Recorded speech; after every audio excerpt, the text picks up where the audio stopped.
Good morning, good evening, and good afternoons to all my friends and viewers. Welcome to my live stream.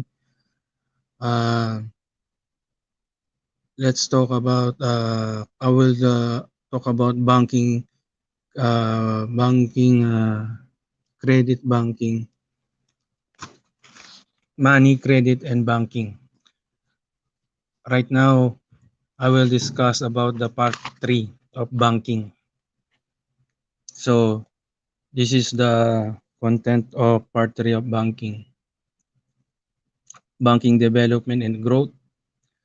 Number two, bank organization. Three, bank as financial intermediary. Money theory, central banking, global banking.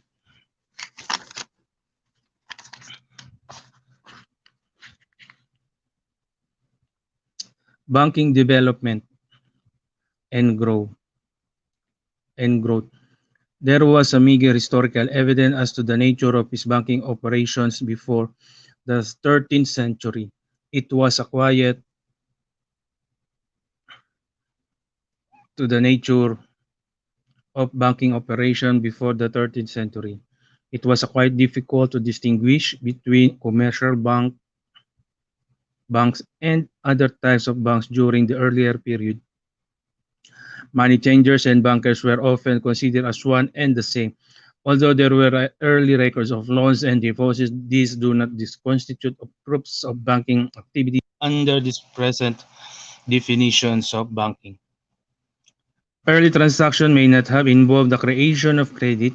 It was most likely that such transactions were limited to acceptance of deposit and extending loan. It was believed that commercial banking evolved only in the later part of medieval times from the ancient practices of money lending and money changing. In the case of central banking, it began to develop in Europe during the middle of the 1600s. This chapter presents the development and growth of the banking from the ancient times to the present, including central banking. However, in the case of the Philippines, the evolution of banking institution has been focused on the Philippine National Bank. By way of justification, said bank has played a leadership role in improving the financial system. It has funded the various economic and social programs of the government since its creation in 1916. Aside from its being the first universal bank, it has introduced several innovations in banking operation. In addition, this chapter provides a primer on universal banking. Ancient time, there was a record of loan in the temples of Babylon as early as 2000 BC. Temples then were considered sacred places under the special protection of the gods. Such places were not likely to be robbed, thus they were considered safe depositories. Companies of traders conducted banking activities which were related to buying and selling of goods. An example was the Igebe Bank in Asia Babylonia that flourished in 6th century BC. Banking was performed in Greece during the 4th century BC through temples, public bodies, and private firms. Said private firms accepted deposits, granted loans, changed to coin, and arranged credit transactions among cities. The Greek system of banking was adopted in Egypt and in Rome. Public notaries were established throughout the Roman Empire in the 2nd century AD to register payment by banks in discharge of debts. The fall of the Roman Empire dismantled their banking system. Nevertheless, banking began to regain prominence in Europe several centuries. Medieval times. Record shows that there were banking activities in Genoa and other Italian cities during the 12th century. However, it was during the 14th century that numerous banking functions took place. By this time, trade and commerce expanded in Europe. Italian cities became centers of warehouse trade and they developed local banking system. Moreover, great international trade fairs were set up by bankers. The most famous of these were those in Champagne, France. They had their own system of finance through ambulatory bankers, and also they function as center for international clearing. Aside from this banking system, international financiers were mostly concerned with the funding of the international wool trade, collections, transmission of PayPal revenues, and extending loans to kings of princes and princess. Deposit banking against appearing medieval Europe, bank credit was transferred them through oral instruction by the debtor and acceptance by the creditor in the presence of witness. Documents written by the principal came into use during the 13th and 14th century. Non-negotiable bill of exchange was firmly established in the later part of the 14th century. However, this use of documents resembling the modern check was only occasioned before 1500. The legal doctrine of negotiability gradually developed from the 16th century to the 18th century. During the Middle Ages and Renaissance, not a few famous families in Europe were engaged in banking. For instance, the Fugger family was the greatest money lender during the 16th century. Unfortunately, most of them were not successful. Beginning of commercial banking. The bankers of the Mediterranean cities were the direct ancestor of modern commercial banking. They received deposits and regularly transfer from one account to another in payment for commercial debt. Due to many failures in banking operations during the medieval times, there were several proposals as early as 1356 for the establishment of a public bank. However, it was only in 1587 that the Banco de las Pias de Rialto was founded in Venice. This is the first time Republic Bank.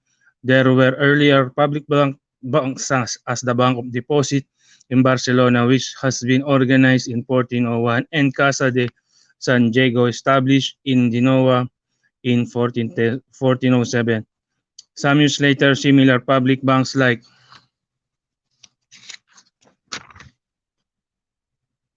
that of Banco de la Piazza del Rialto were founded in Amsterdam, Hamburg, and Dutch City. Banking in England. During the Middle Ages, England finance was not as fully developed as those in continental Europe. Said finance was most owned and managed by foreigners. The nature of their banking was mostly concentrated on granting of loans to the crowns, collection and transmission of PayPal revenues, and financings of foreign trade.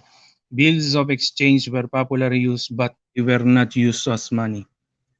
Banknotes were not known. Interest rates were controlled by the state. In the 17th century, there were trade expansion, capital accumulation, and increasing need for financial agency and instrument. Prominent merchants like Sir Thomas Gresham play as important role in financing foreign trade. Other began to extend loan. However, the direct ancestor of modern banks were believed to be the goldsmith. Goldsmiths started banking. Prior to 1643, goldsmiths were engaged in money lending using their own funds. However, in 1640, Charles I, who was in great need of money, seized the deposit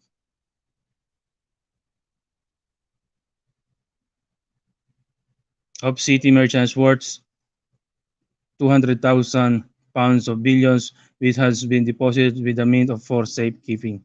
Such government action forced the merchants to search for the storage place beyond the reach of the king. Since the goldsmith had strong facilities, the merchants entrusted to them their money, gold, bullions, and other valuables for safekeeping. They experienced that the merchants did not withdraw their deposit at the same time. There was always a substantial money balance. They therefore used the money of the merchant in expanding their money lending business. Subsequently, they started issuing notes which were payable on demand. There was no law against such practice. The great expansion in trade and commerce during the second half of the 17th century required a great demand for credit. This induced the goldsmiths to exploit new banking methods. Some of them conducted their banking operations beyond reproach. Nonetheless, many of them resorted to economic abuses to mass more profit. The undesirable condition in the banking system caused by many goldsmiths paved the way for the foundation of the Bank of England in 1694. In response to the public clamor, it was a private-owned bank. The bank was later a national in 1946. Development of banking in the Philippines, Obras Pias. During the Spanish time, rich of religious citizens donated money for a charitable and pious project. Such funds were then called Obras Pia, which means pious works. These were managed by religious confraternities. However, said funds were also used as loan to traders. Many of those who were engaged in the galleon trade borrow money from the Obras Pias to finance their business. Interest rates were based on the degree of risk of the business. For instance, 50% for Acapulco, 35% for India, and 25% for China. Obras Pias became the forerunner of banking institution in the Philippines. They were started by Father Juan Fernandez de Leon in 754. The last of the Obras Pias ended in 1820. Such funds only served the elite during the Spanish time. In the case of galleon trade, it was government monopoly. It was conducted between Manila and Acapulco. Participants of the trade were granted only to high military, civil, and religious officials, including the relatives and friends.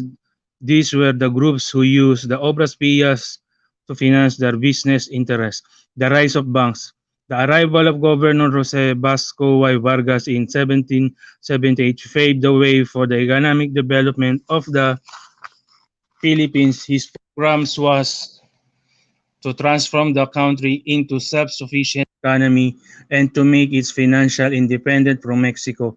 To attain his program of development, he organized in 1781 the Economic Society of Friends of the Country, which stressed the development of agriculture, commerce, and industry. Other very important to economic development was the opening of Manila to world trade. In view of the commercial liberalism prevailing in Europe at that time, King Ferdinand VII abolished the monopoly of the galleon trade and the privilege of the Royal Company of the Philippines. The King of Spain also opened the port of Manila to world trade in 1834. Subsequently, more ports in the Philippines were opened. As a result, many foreign firms were established in Manila by the English, American, French, Swiss, Germans. Such expansion in trade and commerce ushered in the rise of banking institutions in the country. Earliest Filipinos Bank. The first Filipino bank was founded by Francisco Rodriguez in 1830. It was named Rodriguez Bank. However, it was more of a loan association than a bank. Later on, other Filipino banks were established, notably the Garrido Bank and Tuazon Bank. In 1851, the first government bank was established by Governor Antonio D. Orbistondo. It was called Banco Español Filipino de Isabela II. This is now the Bank of the Philippines Island, BPI in short. The Banco Español Filipino de Isabela II was granted a charter in 1828. However, it started transacting business only after the opening of ports throughout the Philippines to foreign trade. Since foreign trade outside Manila was not very substantial, the bank of the beginning handled mostly domestic transactions. The coming of foreign bank. The opening of the Suez Canal in 1869 greatly increased Philippine trade. Producers in the country acquired more merchants in Europe for their products. Such economic opportunities stimulated further agricultural development. Banco Español Filipino played a very vital role. It financed crops for export and established correspondence relations in Spain and France to assist the European trade. When Queen Isabella II had been dethroned by the Revolution in 1868, the bank shortened its name, that is, has become known as Banco Español Filipino. The expansion of trades with European markets attracted British capital to the Philippines. In 1873, the Chartered Bank of India, Australia, and China established its branch in Manila. 2 years later, Hong Kong and Shanghai Bank also organized its branch. The two foreign banks opened their branches in Iloilo some years later to finance the developing sugar industry. British importers advanced loans to local producers of sugars against the delivery of their futures product. Nicholas Lawley, Englishman, initiated such business arrangement with the sugar planters. He also introduced modern machinery into the sugar industry. These were used Negros, Pampanga, and Tarlac. Monte de Piedad, y Caja de uh, Ahorros de Manila, now Monte de Piedad, and Saving Bank. The first saving bank was established in 1882 by Father Felix Huertas, who obtained some of the unused funds of the old Obras Pias. The need for rural credit. At the time of the American rule, land reform became a government policy. Some friar estates were purchased and subsidized for the tenants. The American administration stated that the country land and the natural resources should be utilized in the interest of the Filipino themselves. Commercial banks were dominated by foreigners. Provision of rural credit facility was not much given attention by the foreigners. As a result, the poor farmers depended heavily on the loan shark. More often than not, the poor farmers were exploited by the money lenders.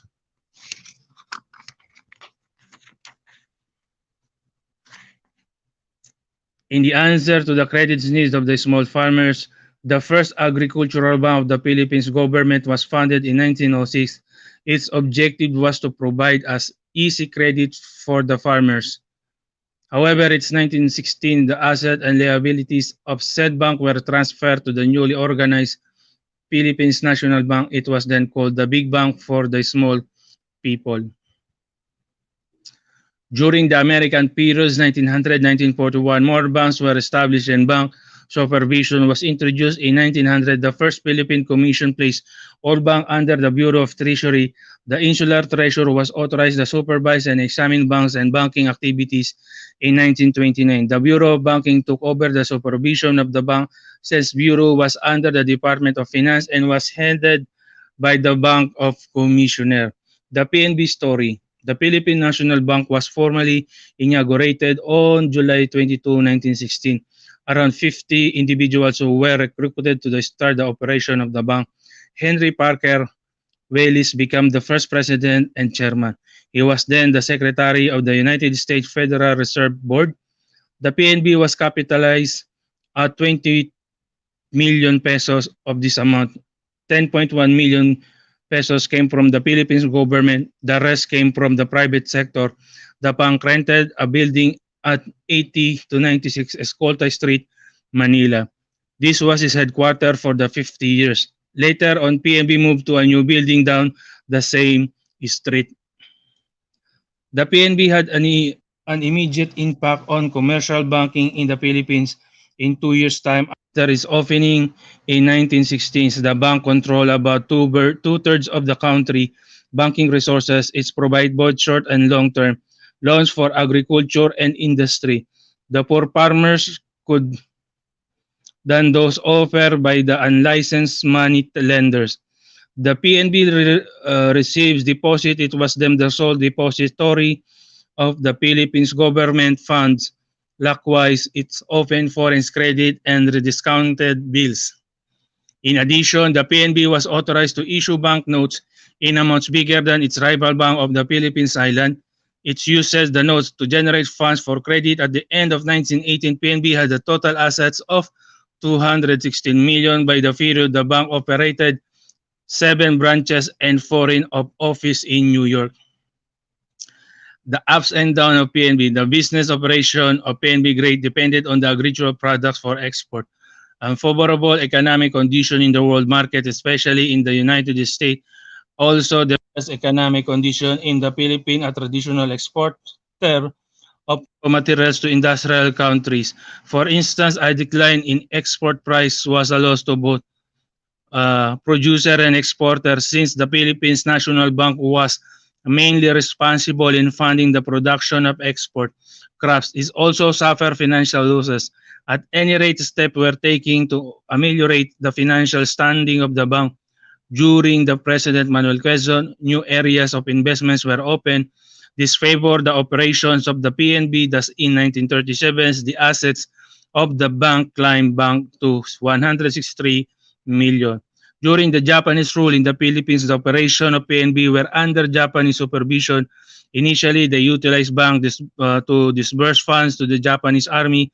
in the Philippines. Japanese war notes were used as money in the Philippines. Japanese war notes were used money. The Southern Development Bank, a Japanese bank operating in the Southwest Pacific area, opened a branch in Manila on July 2, 1942. As fiscal agent of the Japanese government and perform function of the central bank like issuing military notes, receiving deposits from other banks, and serving as clearinghouse. The PNB role under the Republic after the war, PNB played as a very important role in the reconstruction and development of the Republic, which had been born in 1946. Later of the Central Bank of the Philippines came into existence in 1941 in view of responsive monetary and banking system for a developing economy. The PNB gave up its de facto role of a central banker. The bank was no longer a clearing house for the banking system, and the National Treasury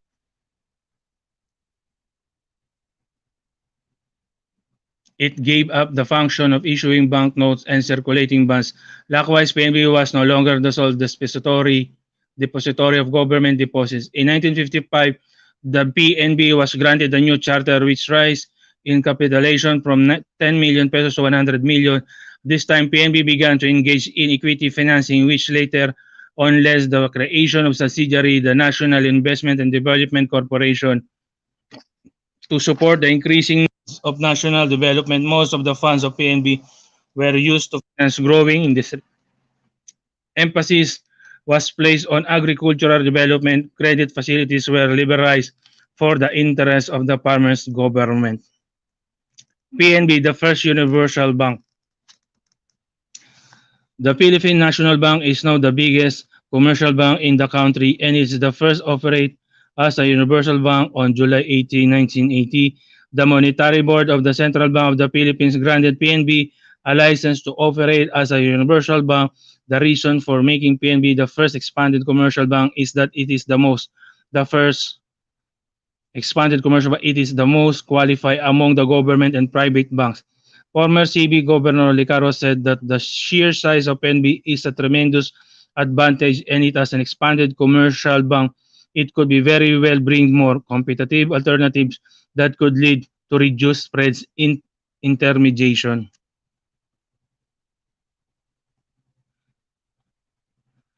No less than the World Bank recognized the need for PNB to assume leadership role in steering the financial system toward the objective of the wider adoption of more long-term lending and investment in equity. However, prior to its status as a universal bank, PNB has been permitted by its charter to exercise broader powers than its private counterparts.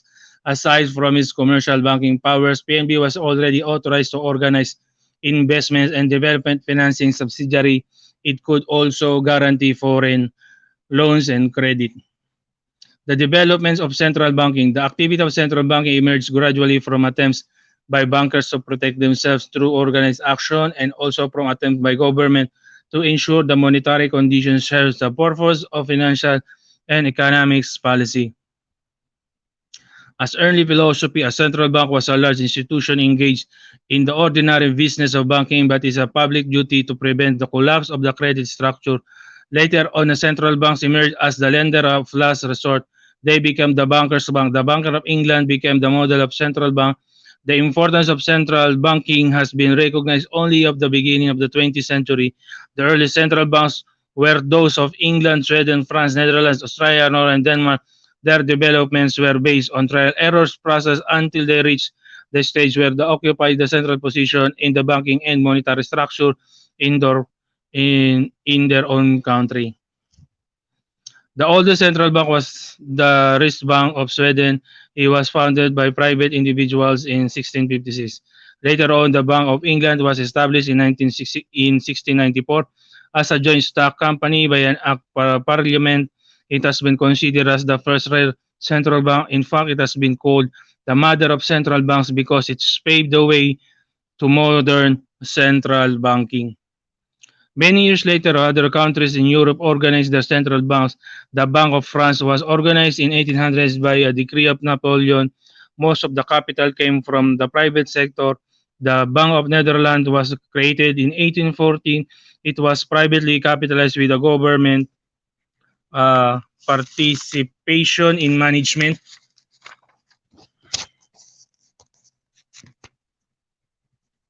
The Central Bank of Norway was founded in 1816.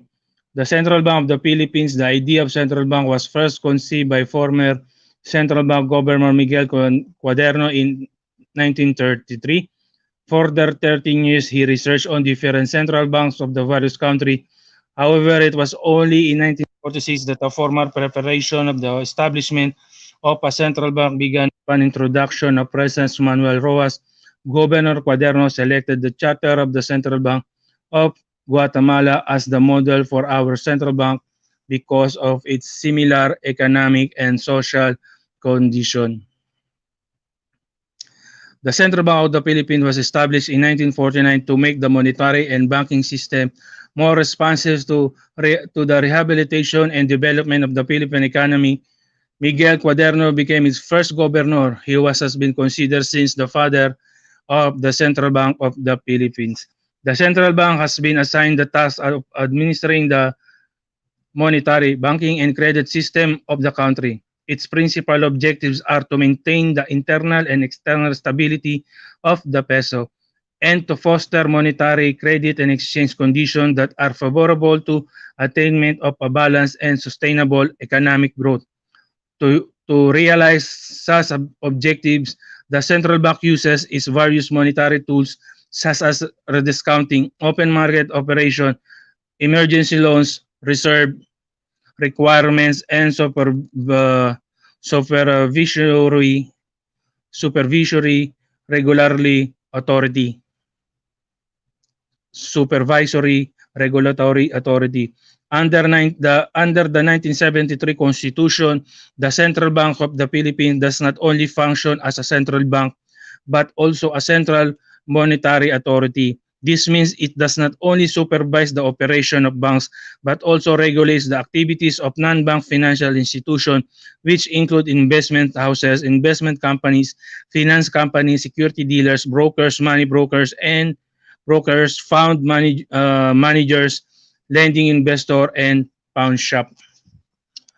Accomplishment of CBP. Number one, it has taken lead role during the last decade in mobilizing domestic saving for capital formation.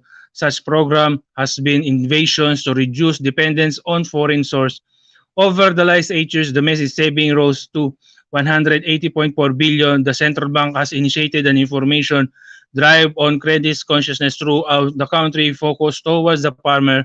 The program involves the wise use of money, the power ways of utilizing credits and good savings habit. Two, the central bank has participated extensively government programs for development through the rural banking system. It has funded the project which have been intended to improve the quality of life of the rural poor. Example, rice and corn production, poultry and piggery industry, fishery and other agro-industrial program. Number three, central bank continues to pursue its policy of dispersal of financial institutions to the rural areas. Emphasis has been given to regional growth and its linkage effects on all sectors of the economy.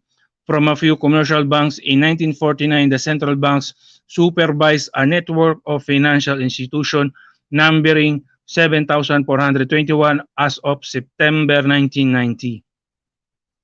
For the central bank has maintained linkage with the international financial markets through the offshore banking unit established in 1977 and the foreign currency deposits unit.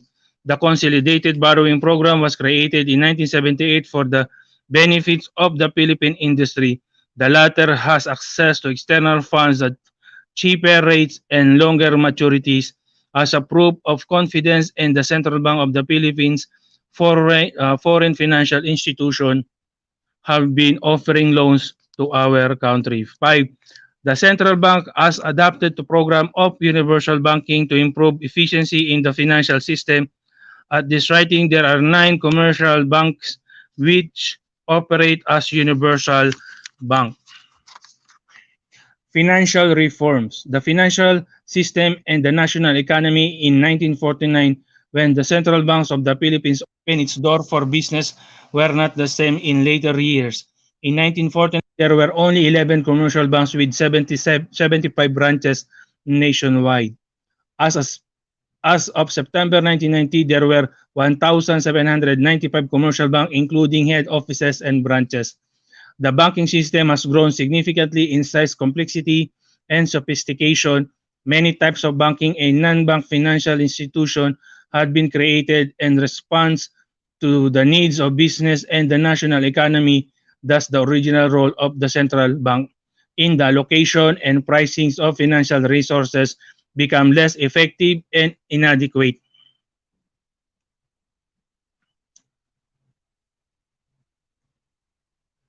To make the central bank more responsive and efficient in meeting the needs of dynamic financial system as well as the increasing requirement of growing economy, financial reform were introduced in 1972 and in 1980. The financial reform of 1972 were the products of joint IMF-CB Banking Surveyor Commission said reform included the expansion of the scope of the authority of central bank to include not only the banking system but also the interfinancial and credit system, also classification of banking and the regulation of non-bank financial intermediaries by the central bank have been simplified. In the case of the financial reform of 1980, there were the recommendations of the joint IMF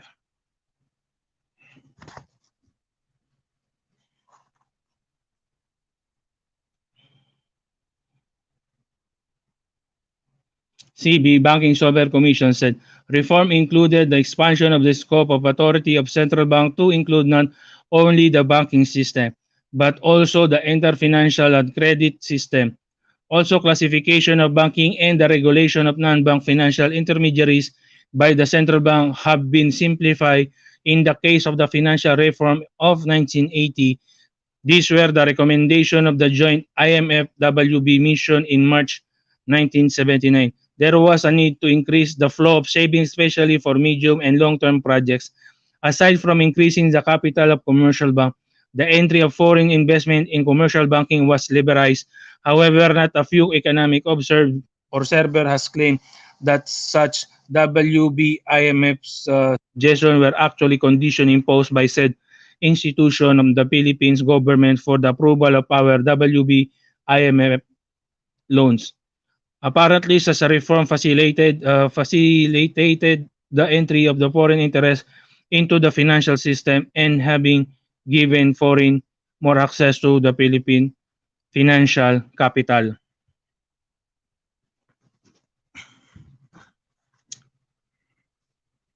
Universal banking, a primer. What is universal banking? A variation of German concept universal banking what one bank can do, any other bank can do. The Philippine version refer to expanded commercial bank can do, any other bank can do. The Philippines version refer to expanded commercial banking allows the bank to expand their function so as to become super bank with the department store capabilities. More especially, bank institutions, particularly commercial banks, are allowed to engage in non-banking activities, whether or not they are allied to banking. Among these would be aligned or services currently offered by investment houses the authority to invest in the equity of non-ally understanding and to own majority of all the equity of the financial intermediary of other commercial bank. What is the rationale for the adoption of universal banking? That is the question. In spite of the remarkable growth of financial system to the development financial requirement of the country, accumulated earnings were not still adequate to fulfill the credit needs of the country. The financial system fulfilled the credit needs of the country.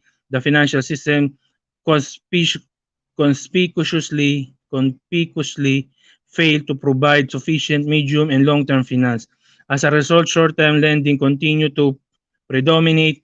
The reliance on short-term finance not only created a climate of uncertainty for investor and reduced capital formation, is also favor misallocation of existing financial intermediation. Thus, the present system of special institution had led to a certain degree of fragmentation. I stage was tended to reduce responsiveness of the system. Possible changes to be viewed in this light. Since early 1970, the financial system has been guided by the concept of, specialization of function under the strong regulatory control of the central bank. Commercial banks, in particular, were essentially limited to providing orthodox function. Other functions were to be carried out by the specialized institution, and the tendency has been to create new institutions as the new needs were identified. Thus, universal banking or multi-purpose banking was pursued to make the financial system more responsive to the needs of economy. At present, about two-thirds of financial resources of the system are in the commercial bank. Due to limitation imposed of the operation of commercial bank, their financial resources has been basically used for short-term purposes. What are the objectives of universal banking? This is the second question. Number one, to increase the mobilization of saving intermediate through the financial system. And number two, to channel more of financial resources toward medium and long-term purpose rather than for short-term lending. Under the present system, also there is a specialization of function among the different types of institution. For instance, underwriting is limited to investment houses. Investments in other business by commercial banks are limited to ally undertakings. Corporations were found needlessly shopping for financing and different types of financial institutions with the results that their various requirements were under finance. Finance under the wrong term are not finance at all. Universal banking would then be aptly described as department store banking. In universal bank, a customer would every facilities of commercial bank, investment house, development bank, financing company, and even a lending company. Facilities can a unibank offer? That is the third question.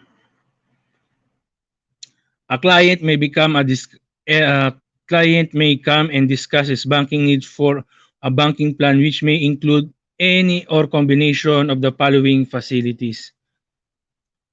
Short-term credit including capital loans, credit lines, and any such service available at commercial bank. Next, money marketing. Next, letter of credit including ordinary LCs and standing by LC or defer LC. Next, direct guarantee letters. Next, intermediate or long-term financing. Next, discounting or purchase of receivable. Next, stock and other security underwriting and stock dealership. Next, direct equity participation. Next, capital leasing. Next, pension fund management and other services. Checking accounts, drafts, and others. What are some advantages of uni-banking? Yan, fourth question. The conversation of commercial bank is to large and financially strong multipurpose financial institution is expected to mobilize saving and direct funds to long-term credit since this will acquire the ability to offer financial instruments in such form, size, and return of would meet the preference of saver. Firms may now need to deal with only one bank for their entire range of financial requirements, including short and long-term debt and equity, domestic and foreign, and both current and capital needs. Another is the strengthening of the international capital markets where a flexible universal bank will be allowed to acquire control or otherwise take a consortium participation in commercial banks or merchant bank in principal money center. The foreign currency deposits units of the Philippines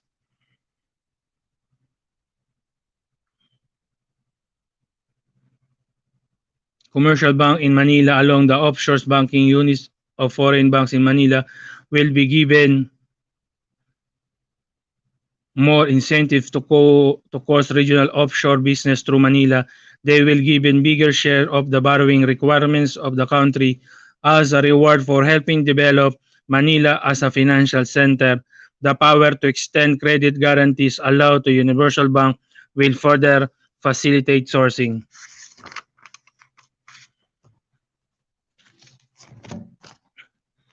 of financings for Philippines entity. Even more non-bank sources in liberalizing the previous UNIS banking scheme for rural banks through either change group banking arrangement or branch banking, greater use of lower cost can be made of the rural bank network already serving the various regions of the country. It is now possible for large banks to establish equity ties up with the smaller banks. In addition, competition with the banking system will be stimulated. The benefits to the end user of funds resulting from such increased competition should manifest itself in the form of reduced market determined spreads between borrowing and lending rates of individuals bank as well as that of the system. What result can be expected from its implementation? With adoption of universal banking, the financial system will be in a better position to assist the accelerated growth of the economy. There will be an expansion in domestic and international banking operation, and with this, an even more favorable climate for domestic and international investment. An increased flow of funds into productive ventures may be expanded as well as greater support for the country industrialization and export promotion program. Banks which apply for expanded commercial banking authority will be required to have minimum net worth of 1.5 billion banks which meets the requirements and for the qualify under central bank regulation may be allowed to the network to reach assets ratio of 8% or even 6% as compared to the presence of minimum ratio of 10%. This means that these qualified banks may have risk assets which are mainly loans and investments up to the total amount which is 12 of the times net worth if the ratio is 8% with the present ratio of 10%. A bank's risk assets can only be up to 10 times in net worth. How did unibanking evolve in the Philippines? That is the fifth question, I think. The banking reform of 1972 and 1980 shares the same objective of evolving a stable financial system uh, which is responsive to the needs of developing economy.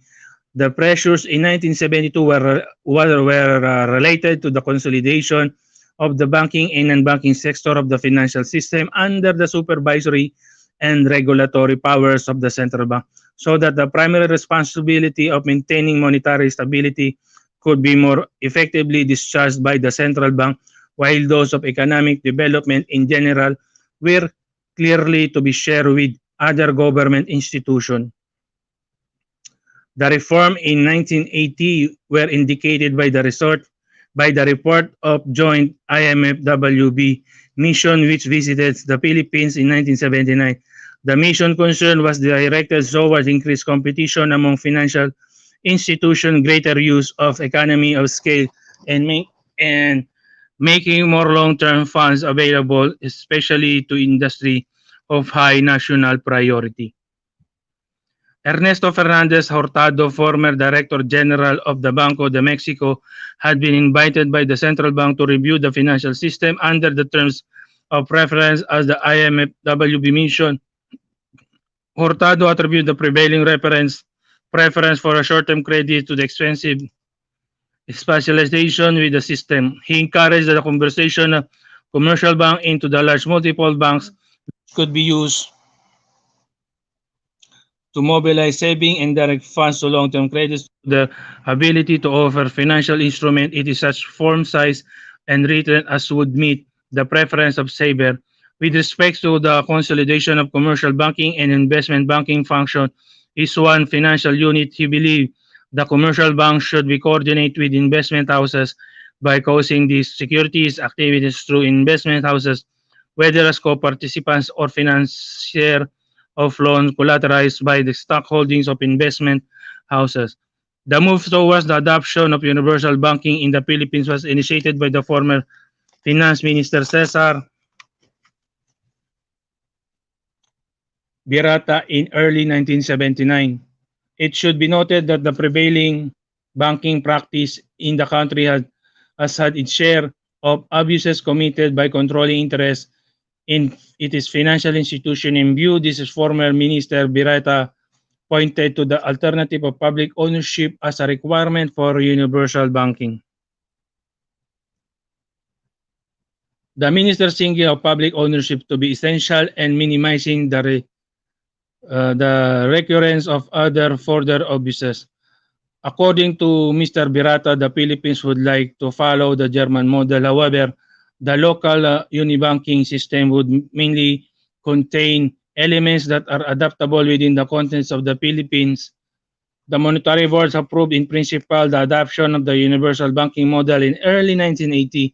Since that the corresponding changes in the banking industry could not be refined and acted upon automatically, the central bank prepared a bill to legislate amendments to existing banking law.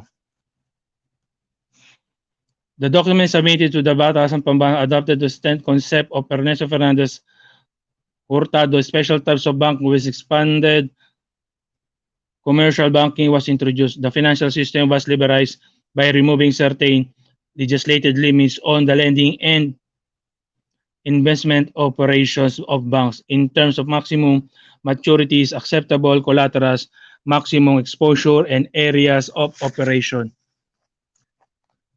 Now, let's go to the question for review and discussion. This is all about banking development and growth.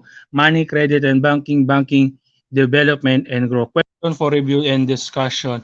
Number one, describe the banking activities during the ancient time. Two, how did the shout out to Salve Malaya? Two, how did banking start? Three, explain the development of banking in the Philippines.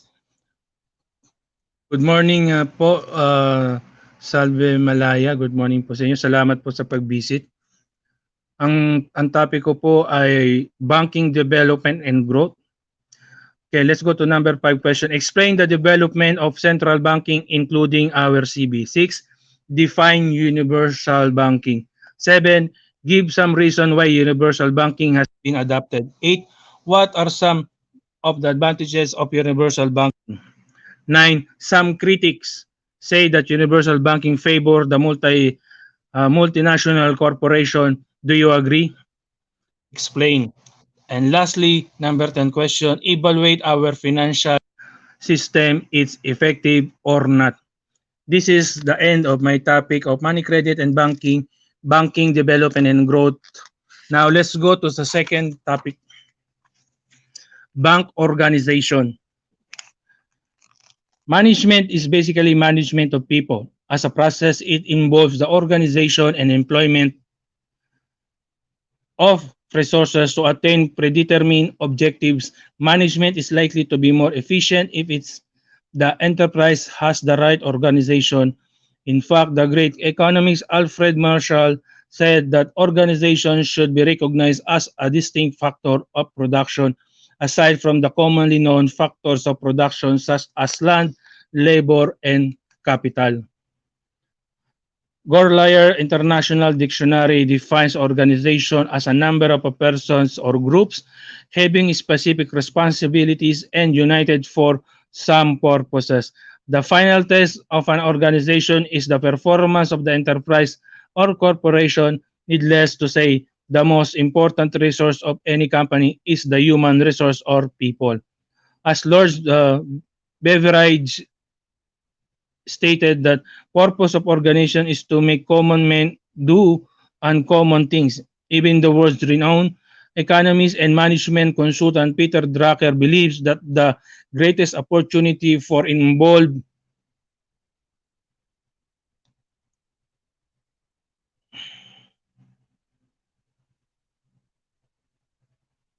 management consultant Peter Drucker believes that the greatest opportunity for improved economic performance lie in the improvement of the effectiveness of people in their work. In addition, he claims that the spirit of an organization has been reflected in the inscription on Andrew Carnegie's tombstone. Here lies a man who knew how to enlist in his service better men than himself. In this case of banks in our country, their organization are governed by our law and they are organized in the form of a corporation. Since a banking business involves public trust and public interest, it requires a more stable and strong organization. In fact, it has been the policy of the central bank to encourage the consolidation or merger of small banks in order to be more efficient in their operation and be able to serve better the needs of our developing economy. This chapter provides the basic legal provision governing the organization of various banks, including foreign banks in our country. Likewise, a brief general information about corporation is presented. Establishment of domestic bank. A bank, unlike other types of business undertaking, is not easy to organize. There are stringent and rigid provision of law that must be strictly complied with. Such requirements are due to the fact that the business of bank is imbued with the public trust and public interest. Indeed, the banking industry is considered indispensable to growth of the national economy, a declared policy of the state embodied in Presidential Decree number 1738. The organization and management of domestic banking institution are governed by the following legislation. Number one, general banking account. Two, central bank account. Three, revised security account. Four, corporation code of the Philippines. Five, other for the specific banks such as the following. A, the rural bank account. B, private development banks account. C, saving and loan association account. Banking institution domestically organized must be in the form of a stock corporation. The Security and Exchange Commission is required to register the article of incorporation of any banks or any amendment thereto, accompanied by the certificate of authority issued by the Monetary Board under its official seal. However, the issuance of the certificate by the Monetary Board is based on the evidence submitted to it. Number one, that all the requirements of existing law and regulations to engage in the business for which the applicant is proposed to be incorporated has been complied with.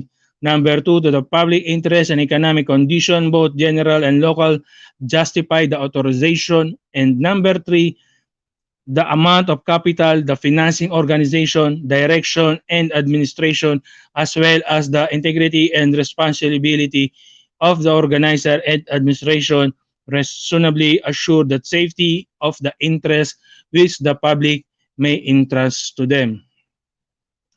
Requirements. In order to maintain the quality of bank management and afford better protection to the depositor and the public in general, the Monetary Board may pass upon and renew the qualification of review the qualification of persons who are elected or appointed bank directors and officers and disqualify those found unfit. According to Monetary Board, is required to prescribe the qualification of bank directors and officers.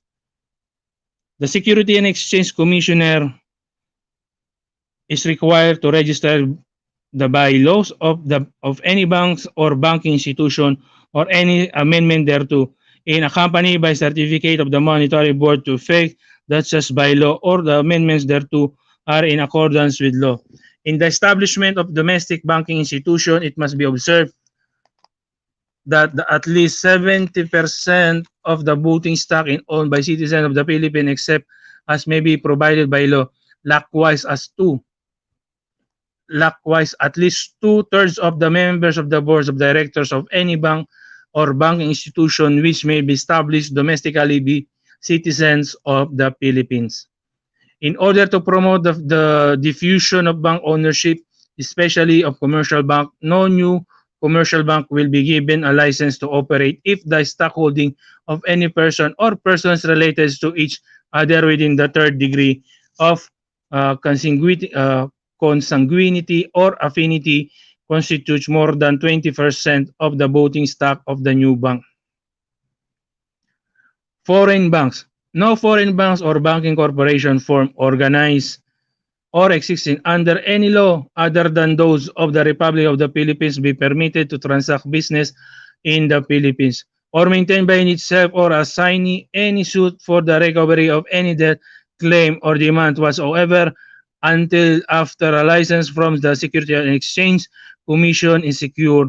Upon an order of the Monetary Board is required to order the issuance of the license to participate foreign bank to operate in the Philippines if it is convinced that the public interest and economic condition, both general and local, justify the issuance of the such order, that the foreign bank or banking corporation is solvent in sound to financial condition, and that a duly appointed agent in the Philippines has been authorized to accept summon and legal process. Summon and legal process served upon the Philippines agent of any foreign banking corporation designated to accept service, therefore uh, confer jurisdiction to the courts over such banking corporation, and service of notice on such agent is binding upon the corporation which he represents as if made upon the corporations itself.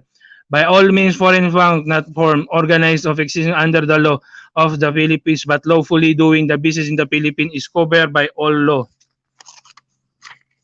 Rules and regulation applicable to domestic banking corporation of the same class, except such law and regulation as provide for the creation, formation, organization, or dissolution of corporation, or as fix the relations, liabilities, responsibilities, or duties of members, stockholders, or officers of corporations to each other or to the corporation. Commercial Banking Corporation. Any provision of law to the contrary notwithstanding, Commercial Banking Corporation may fix the number of their directors as any number not less than 5 nor excess of 15. Also, any commercial bank organized under the law of the Philippines may, with the prior approval of the Monetary Board, establish branches in the Philippines or branches and agency outside the Philippines in the connection by the affirmative vote of at least 5 members of the Monetary Board may be compelled the head office of any commercial bank organized under the law of the Philippines to liquidate the business of any branch conducted lawfully or in a manner likely to prejudice the interests of the creditors of the branch or agency or of the heads of office. The head of office and his branches are considered a single unit. Savings and Mortgage Bank. Saving and mortgage banks are authorized to accept their own certificates at least at the actual price of issue in any prepayment of loans which mortgage or chattel mortgage debtor may wish to make, provided that the date of maturity of the certificate is not later than the date of which the payment would otherwise become in the absence of the aforesaid payment. All saving and mortgage banks are required to maintain on deposit with central banks of the Philippines such reserves against their deposits liabilities, and as the Monetary Board may determine in accordance with the pertinent provision of the central bank account. Rural Bank.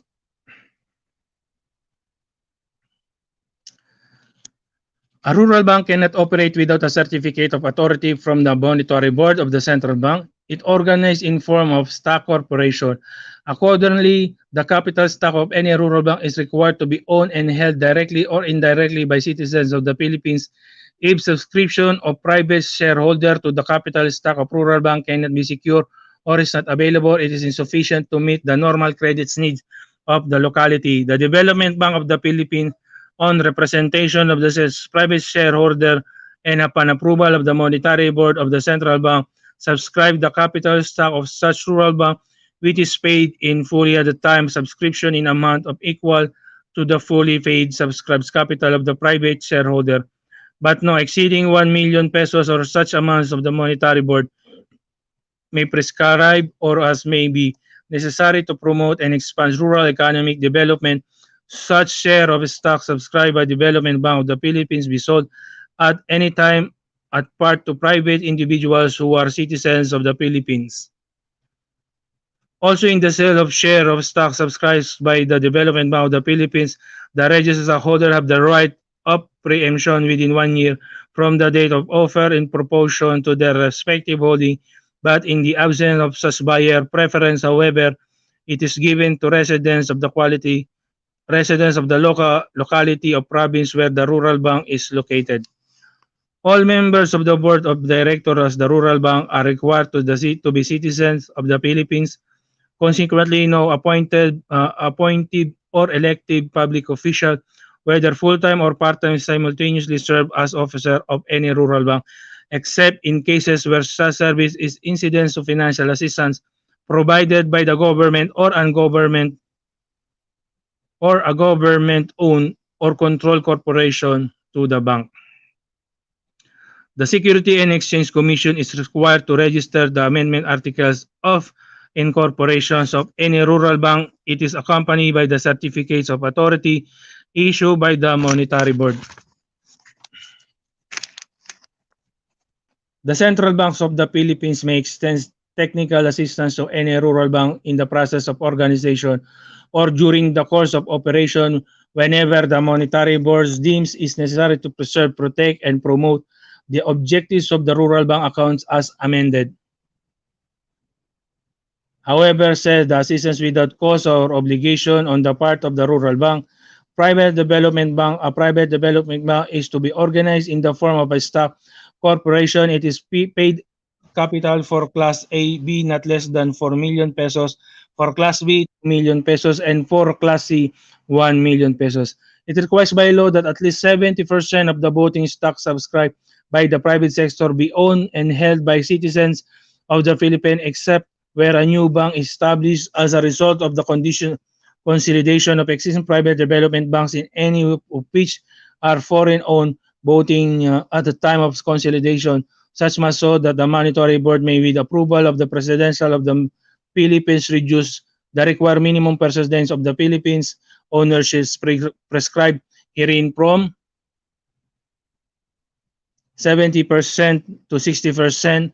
On the other hand, if said subscription of private shareholders to the initial capitalization of a private development bank cannot be secure or is not available, the Development Bank of the Philippines, on representation of the said private shareholders and with approval of its boards of governors and within the 30 days from the date of approval by the board of governors and after compliance by the private stockholder with the condition of their approval, subscribes to the capital stock of such development bank, pay this full at the time of subscription out of the trust fund in amount equal to the different paid subscribed capital of the private stockholder but not exceeding the latter. Furthermore, the Board of Governors will act of the presentation made by the private shareholders within 30 days from the date is filed.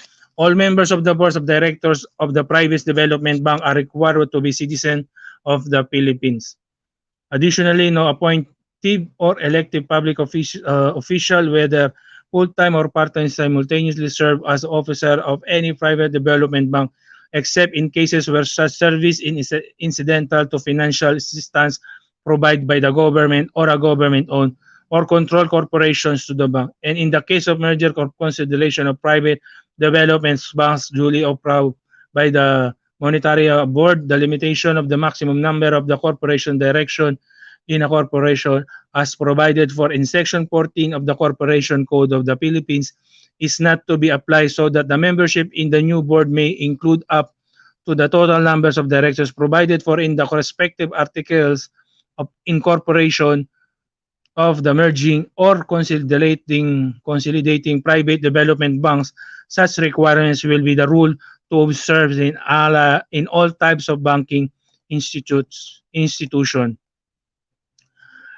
organized domestically to encourage and facilitate merger and consolidation. As a matter of policy, the minimum capital requirements are as follows. GoPenco 1983. Number one, for private development banks already in Metropolitan Manila, outside Metropolitan Manila, 10 million pesos. Metropolitan Manila, 10 million pesos. Outside Metropolitan Manila, 5 million pesos. Number two, for private development banks about the established in Metropolitan Manila, 20 million pesos. Outside Metropolitan Manila, 10 million pesos. Savings and Loan Association. A saving and loan association may be organized either as stock or non-stock corporation. The Monetary Board is required to fix the minimum paid-up capital of saving and Loan Association organized as stock corporation in such amount as says board may consider necessary for the safe of sound operation of such association. In this connection, the paid-up capital is not to be less than 100,000 pesos and at least 70% of the voting staff of Saving and Loan Association be owned by citizens of the Philippines except where a new association established as a result the consolidation of existing association in which they are foreign owned voting stock at the time of consolidation. Regarding a saving and loan association organized as a non-stock corporation, it has to confine its membership to a well-defined group of persons. Unlike a stock saving loan association, a non-stock saving and loan association is prohibited to transact business with the general public. The latter entity is authorized, however, to accept deposits from a grant loan to only its member depositor. Interestingly, a non-stock saving and loan association that has been operating as such for the last 3 years may be permitted to convert itself into the so-called stock saving and loan association provided it has a paid-up capital of 50,000 pesos GoPenco in 1983. By large, the requirements for registration of the article of incorporation and bylaws of a proposed saving and loan association are similar to that of the saving and mortgage bank and private development bank. Common regulation general requirements. Banking institutions in general are required to observe the following. Number one, to grant loans only in the amounts and pay for periods of time essential for the effective completion of the operations to be financed. Accordingly, before granting of loan, the bank must exercise proper caution to ascertain that the debtor is capable of fulfilling his commitment to the bank. Number two, to terminate the loan and demand immediately repayment of the obligation in the bank finds that the funds had been employed without approval for purposes other than agreed upon with the bank. Number three, loans against the real estate security is not to exceed 70% to of the appraised value of the respective real estate security plus 70% of the appraised value of the insured improvement, and the granting of such loans be made only if the title of the real estate is on the mortgagor. Similarly, loans on the security of chattels is not exceeding 50% of the appraised value of the security, and such loans will be given it title to the chattels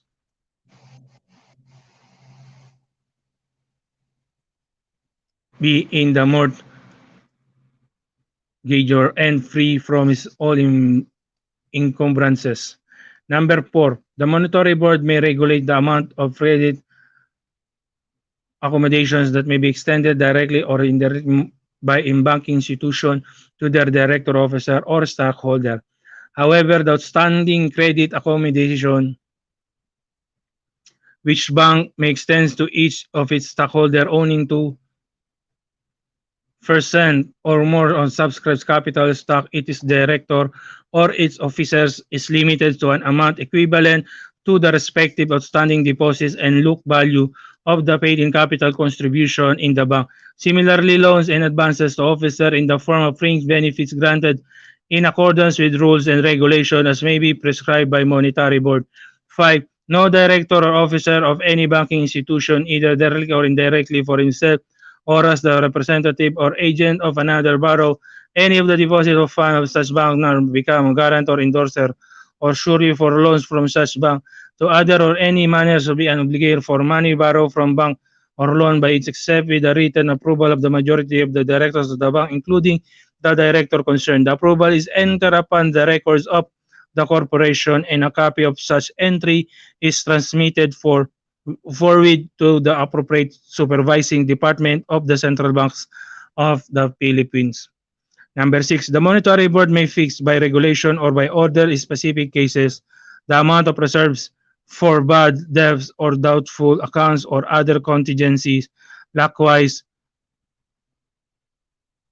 writing off of loan and advances with an outstanding amount of 100,000 pesos or more will require prior approval of the monetary board.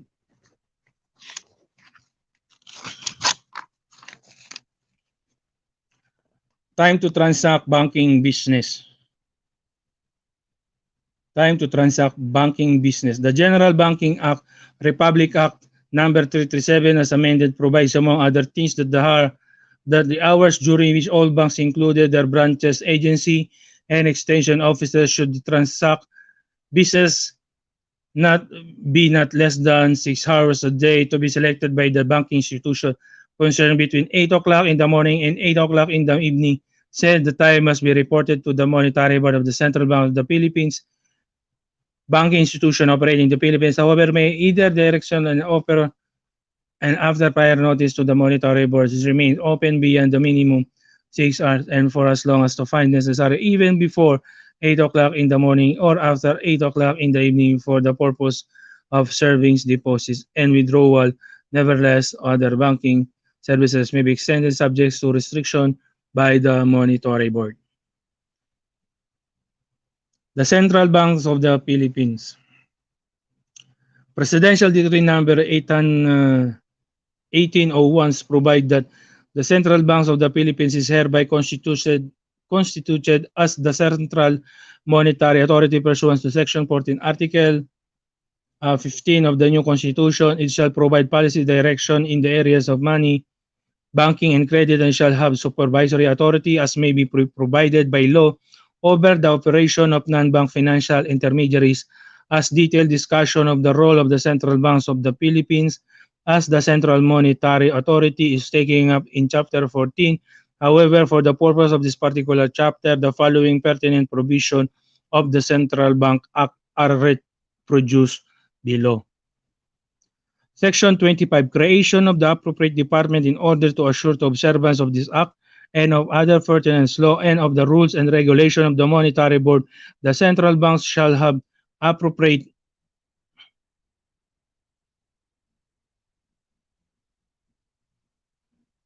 supervising and examining departments which shall be charged with the supervision and periodic or special examination of banking institutions operating in the Philippines, including all government credit institution, including their subsidiaries and affiliates, non-bank financial intermediaries, and subsidiaries and affiliates of non-bank financial intermediaries performing quasi-banking function, provided that the affiliate of banking institution, non-bank financial intermediaries, and subsidiary and affiliates of non-banking financial intermediaries performing quasi-banking function may intermediaries performing quasi-banking function may be subject to special examination if the circumstances so warrant of determined by the monetary board.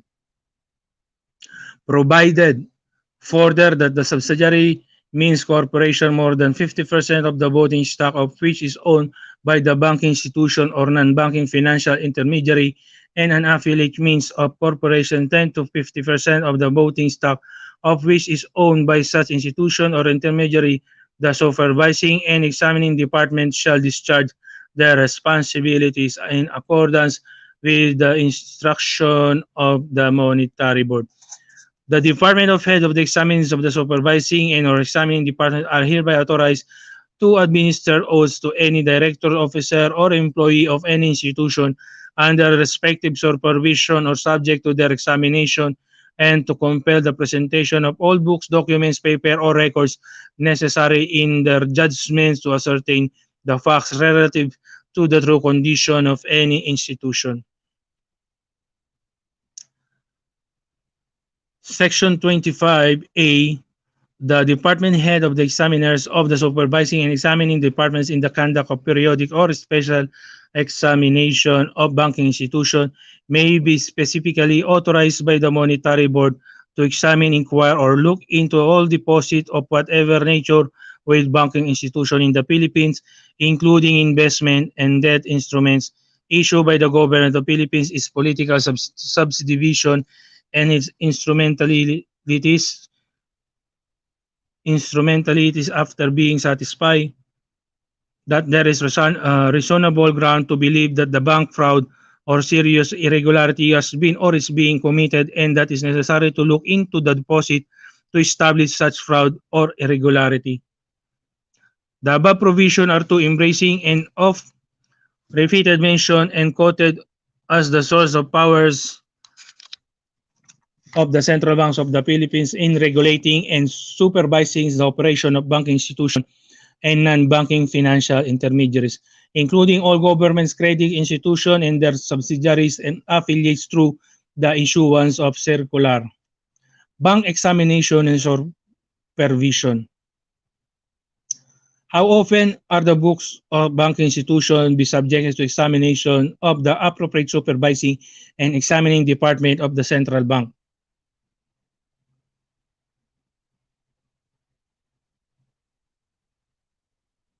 of the Philippines? That is the question. The answer is given below. Section 28, examination and fee. It shall be the duty of the head of the appropriate supervising and examining the department personally or by the deputy of at least once in a very 12 months and at such other times as either he or the monetary board may deem expedient to make an examination or books of every bank institution within the purview of this act and make a report at the same time to the monetary board. Every such institution shall be afforded to the head of the appropriate supervising and examining the department and to his authorized deputies for opportunity to examine its books, cash, available assets in general condition at any time when requested to do so by the central bank, provided, however, that none of reports and other papers relative to such examination shall be open to inspection by the public exception in so far as such publicity is incidental to the proceeding herein after authorized or is necessary for the prosecution of violation in connection with the business of such institution. The institutions which are subject to examination by the central bank shall reimburse the central banks for the cost of maintaining the corresponding supervising examining department, and for the purpose shall be the central bank within the first 30 days of each annual fee in amount to be determined by the monetary board in the manner provided in the next paragraph of this section. The fee The fee to be paid each institution shall be in amount of equal prescribed percentage of its average total assets during the preceding year, as shown on its end of month balance sheet after deducting its cash on hand and amount due from banks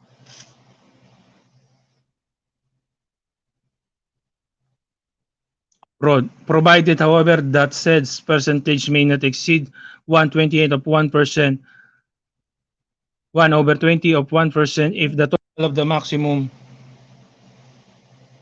fees authorized under this paragraph should be insufficient to defray the entire cost of the department of the difference shall be borne by the central bank. Essentially, the above provision of the central bank account is focused on two things. Number one, the examination of books of banking institution is 1 year, or as such other times as may be deemed expedient by the monetary board or the head of the appropriate supervising and examining department. Two, the institutions subject to examination are required to reimburse the central banks for the cost of maintaining the corresponding supervising and examining the department in the form of annual fee to be determined by the monetary board. Banks as a corporate entity. Bank as a corporate entity, it has been said time and again that under Philippines jurisdiction, a bank is to be organized in the form of a corporation. But why in the form of a corporation? Why not in the form of a single proprietorship or partnership? The rationale behind the legal requirements may be answered by the going over some and pertinent provision of the Corporation Code of the Philippines. Again, this is the question, no, regarding to bank as corporate entity. So this is I will read again. It has been said time against that under Philippines jurisdiction, a bank is to be organized in the form of corporation. But question number one, why is the form of corporation? Number two, why not in the form of a single proprietorship or partnership? The rationale behind the legal requirement may be answered by the going over the some pertinent provision of the Corporation Code of the Philippines. The term corporation is an artificial being created by operation of law, having the right of succession and the powers, attributes, and properties expressly authorized by the law or incidents to its existence. A close look and analysis this statutory definition will reveal to the reader the so-called qualities, attributes, or characteristics of a business corporation. They are as follow.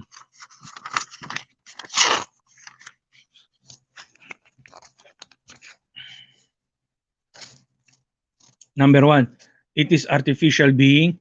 Two, it is created by operation law. Three, it is the right of succession. And four, it has the power, attributes, and properties expressly authorized by law or incidents to its existence. Under the Corporation Code, a corporation may be formed or organized either as stock or non-stock. Corporation with a capital stock divided into shares are unauthorized to distribute the holder of such share in dividends or allotments of the surplus profit of the basis of the shares held or a stock corporation. Hence, does not embraced by said definition would be non-stock corporation. How about public corporation? They are corporations created by the special law or charters and as such shall be government, private them, or applicable to them, supplemented by the provision of this code. Insofar as they are applicable of this category, the following are good example. Number one, Central Bank of the Philippines. Two, Development Bank of the Philippines. Three, Land Bank of the Philippines. Four, Philippine National Bank. Five, Philippine Veterans Bank. Six, Amana Bank. Seven, Nisida Bank.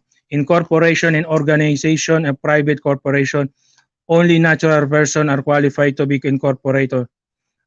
They must be not less than 5 but not more than 15, all of legal age, as majority of whom are residents of the Philippines, may form a private corporation for any lawful purpose or purposes. It is to be noted, however, that each and every incorporator of a stock corporation must be a subscriber or an owner of at least one of share of the capital stock of said corporation. The lifespan of corporation is 50 years and subject to renewal for another 50 years. However, no extension can be made earlier than 5 years prior to the original or subsequent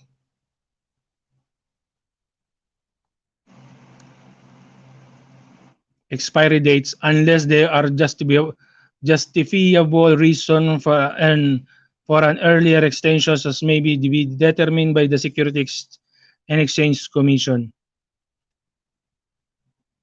At the time of incorporation of a purpose corporation, the corporation code requires that 25% of the authorized capital stock stated in the articles of incorporation must be subscribed. Furthermore, 25% and of the total subscription must be paid upon subscription, the balance to be payable on the date or the date fixed in the contract of subscription without need of call or in the absence of fixed date or dates upon call payment by the board of directors provide, however, that is no case shall be paid up capital less than 5,000 pesos.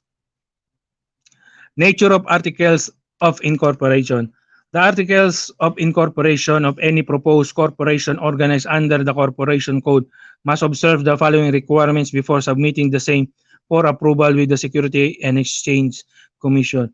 Number one, it must be written in any of the official languages. Number two, it must be duly designed as acknowledged by all of the incorporation. And three, it must be contained substantially the following matters except as otherwise prescribed by the said code of by special law.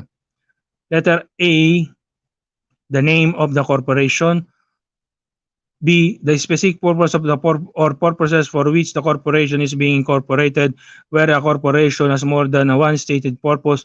The article of incorporation must state which is the primary purpose and which are the secondary purpose or purposes.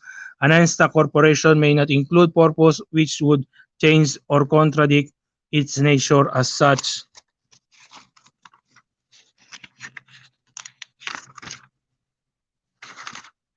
Letter Z. the place where the principal office of corporation is to be located, which must be within the Philippines. D. The term for which the corporation is to exist. E. The names of nationalities and residents of the incorporators.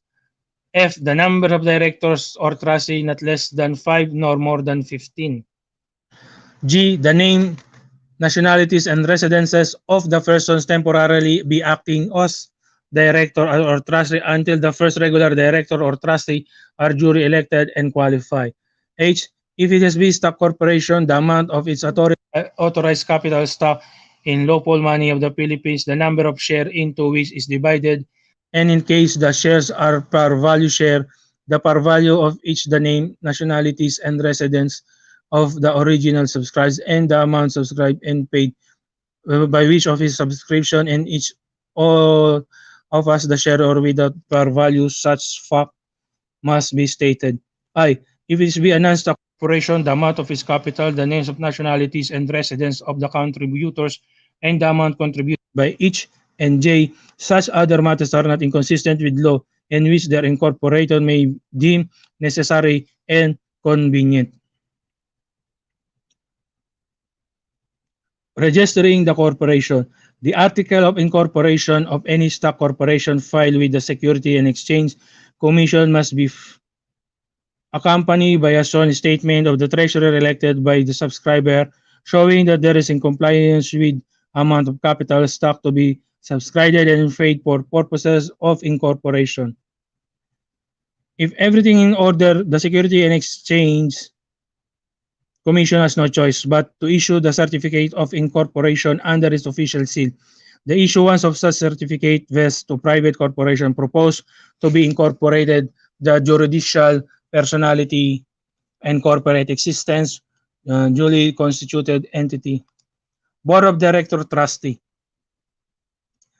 The residue of corporate power or corporation is vested on the Board of Directors Trustee.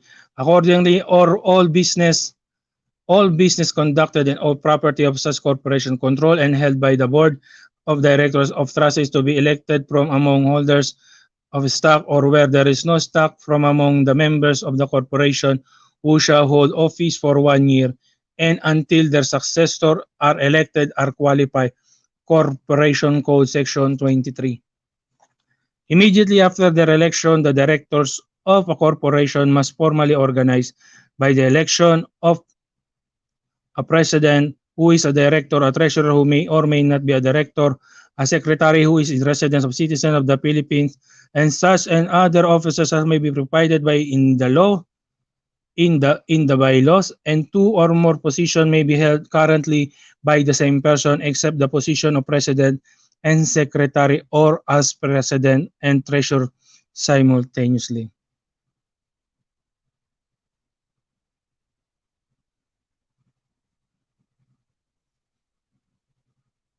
Traditionally, the position of director is regulation. However, it is stipulated in by the laws or voted upon by majority of the standing capital stock at a regular or special stockholder meeting. A director may receive compensation in addition for reasonable for the diams.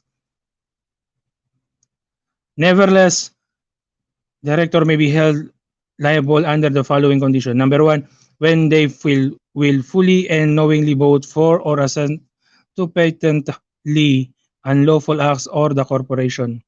2. When they are guilty of gross negligence or bad faith in directing the affairs of the corporation. And 3. When they acquire any person or pecuniary interest and conflict with their duty as such. Liabilities of director are joint and severally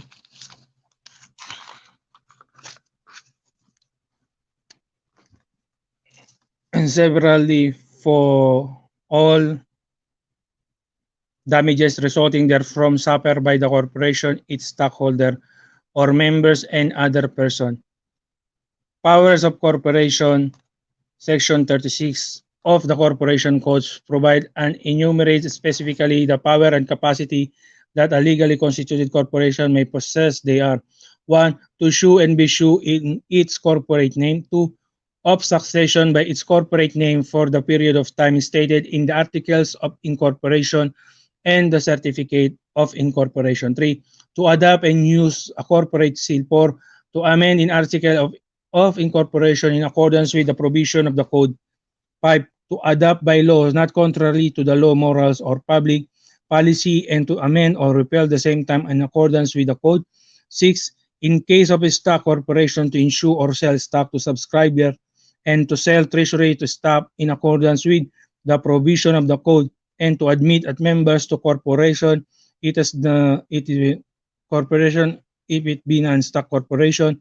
7. To purchase, receive, stake of grant, hold, convey, sell, lease, pledge, mortgage, and otherwise deal with such real and personal property, including security and bonds or other corporation, as the transaction of the lawful business and the corporation may reasonably and necessarily require subject to the limitation prescribed by the law and the Constitution. Number 8, to adopt any plan of merger and consolidation as provided in the code.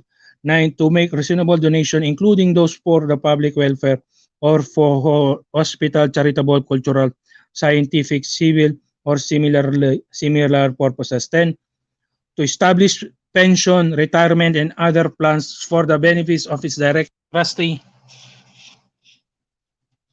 officer, and employees. And 11, so exercise such other powers and may be essential or necessary to carry out its purpose or purposes as stated in its article of incorporation. Advantages of business corporation. The proponents for a bank to be organized in the form of a corporation may be have seriously considered the following advantages.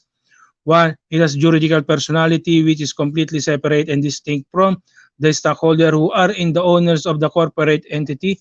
Thus, it can act the enter into the contract under its corporate name. 2. It has be a perpetual life of existence. This is so because the maximum term of 50 years in subjects of renewal indefinitely under normal conditions, so it can be withstand the deaths of departure of member or stockholder. 3. The liability of the stockholder to third person as to corporate debts independent upon the extinction of their subscribed capital stock or share of stock with the corporation. In other words, stockholder have limited liabilities. 4. Efficiency in management is facilitated through delegation of such authority to the board of directors, trustee by the stockholder. 5.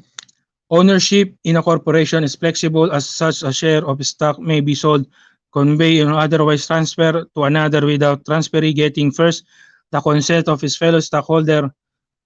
Flexibility indeed is an ingredient or corporate entity stability. And 6, its corporate structure facilitates the raising of the large sums of money. This so because the corporate entity can sell securities such as the stock of and bonds.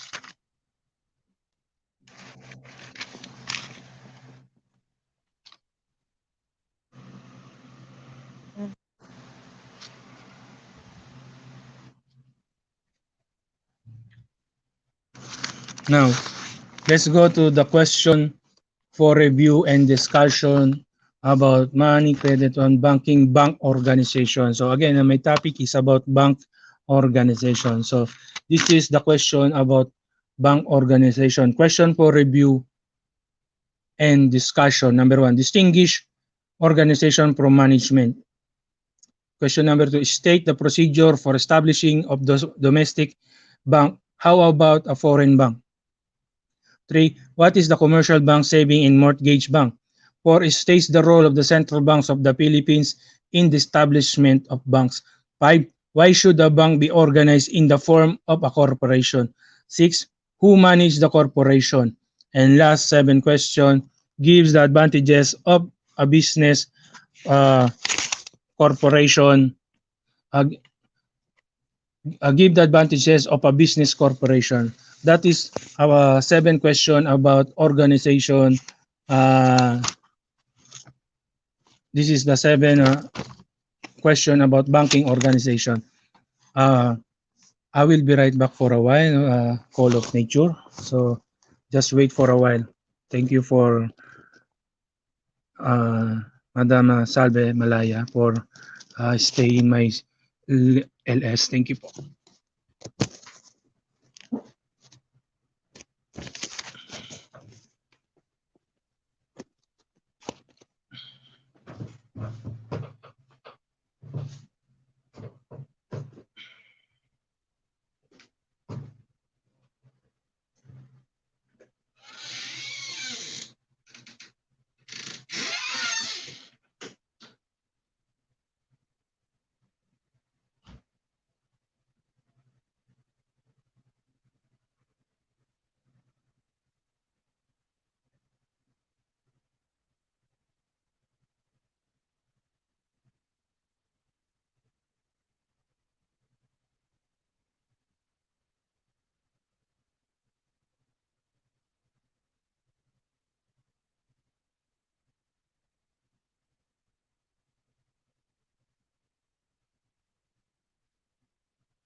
Thank you for waiting.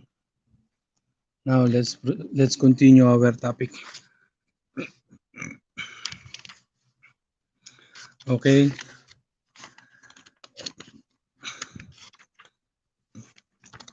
My third topic is bank of financial intermediary. An intermediary is a middleman or go-between. A bank is intermediary on financial matters. It acts of a middleman between the suppliers and users of money. A very simple example is that a bank depositor is a supplier of money, while a bank of loan borrowers is a user of money. A bank can also be called money broker. It brings together in the lenders of borrower of financial resources. It is specialized in matching the supplies of saving with the demand found. Banks which needs more funds are engaged in more aggressive campaign for more deposit. They increase their interest rates and other incentives like raffles. On the other hand, a bank with an oversupply of funds relatively to the demand for such financial resource is in a big trouble. Its funds remain idle while he has to pay interest to the depositor. Evidently, the principal function of banks as financial intermediary is not easy task, especially during the economic crisis. Needless to say, that when the economy is down, banking business is also down. The demand for funds is very low because the level of investments is also low. The banking system is the use of engaged mainly in short-term financing, sees as limitations in that it maximize financial resources. A new concept of a banking has been introduced. This is the universal banking or expanded commercial banking. Universal banks are empowered to engage in multi-purposes banking function, including non-banking activities. With its huge financial resources, a universal bank is envisioned to become a better financial intermediary and to serve the better development of the economy, which is a great need to long-term credit. However, some sector of the banking community claims that policy of the governments of encouraging the growth of universal bank in favor more multinational bank of the local bankers can hardly meet the required 1 billion minimum capital for a universal bank. Local banks then are forced to invite foreign investments to boost their capital. This chapter presents the services or function of the various banking institutions and information our Philippines Deposit Insurance Corporation and acceptables foreign currency. Bank define if the question is addressed to some who was not taking the basic course in finance or economics, he may readily and casual answer. A bank is a place where people deposit their money. Indeed, come to think of it, there is some truth to the statement just given. Admittedly, the answer given incompletely. What is the complete meaning of the term bank? The legal meaning is understood to be complete meaning, thus are defined in the General Banking Act as amended. Only entities duly authorized by the Monetary Board of the Central Bank may engage in the lending of funds of same from the basics through in the receipt of deposit of any kind, and all entries regularly conducting such operation shall be considered as a banking institution and shall be subject to the provision of this Act of the Central Bank and other pertinent law. In other words, an entity of or institution to be considered a bank must possess the following attribute. 1. It must be authorized by the Monetary Board of the Central Bank. 2. It must engage in the lending of funds. 3. It must obtain the funds from the public through the receipt of depositor of any kinds. 4. It must be regular conduct such operation by and large as may be deduced from the above attributes of a bank. The principal function of such institution are deposit and loan. Classification of bank. The purpose of uniformity, simplicity, and equality treatment banking institutions shall be classified into the following general categories. 1. Commercial banks. 2. Thrift banks composed of letter A. Savings and Mortgage Bank. B. Stock Savings and Loans Association. C. Private Development Banks. 3. Rural Banks, Regional Units Bank. Specialized and unique government banks such as the Development Bank of the Philippines and the Land Bank are not covered by the above classification but shall be subjected to supervision and regulation by the Central Bank of the Philippines. Amana Bank, Naseda Bank by likewise be considered a special type of banks. It must be doubly emphasized that they are a financial institution performing both the deposit and loan function of bank, but not to be considered as bank or bank institution. Although they are be regulated by the Monetary Board of the Central Bank of the Philippines, this institution refers to as non-bank financial intermediaries performing quasi-banking function. They are as follow. Number one, entities regularly engaged in the lending of funds or purchasing of receivable or other obligation with funds obtained from the public through the issuance, endorsements, or acceptance of debt instruments of any kinds for their own account or through the issuance of certificates of assessment or similar instruments with the recourse, trust certificate, or repurchase agreement, whether any of these means of obtaining funds from the public is done on regular basis or only occasionally.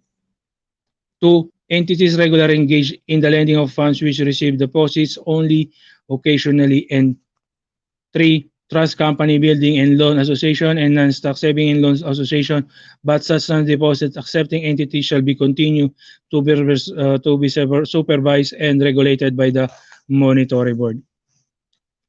Definition of terms. At this point, the reader must be acquainted with the meaning of the following terms: deposit loan, public, quasi-banking function, financial intermediary, regulation, and supervision. The Civil Code of the Philippine State, a deposit is constituted from the moment persons receive a thing belonging to another with the obligation of safekeeping it and on return the same. If the safekeeping of the thing delivered is not the principal purpose of the contract, there is no deposit but some other contracts. Section 61 of the Central Bank Act as amended is worthy of reproduction. The term deposit money means all the liabilities of the central bank and of other banks which are denominated in the Philippines currency and are subject to payment in legal tender upon demand by the presentation of checks from the above definition just given. Only demand deposits, checking current accounts is considered deposits money, including saving deposits and time deposits, for they are not withdrawable by checks. Financially, there is the term deposit substitute, which is defined as alternative form of obtaining funds from the public and other deposit through the issuance, endorsement, or acceptance of debts, instruments for the borrower own account for the purpose of lending or purchasing of receivable and other obligation. This instrument may be included but did not be limited to bankers' acceptances, promissory notes, participation certificate of assignment,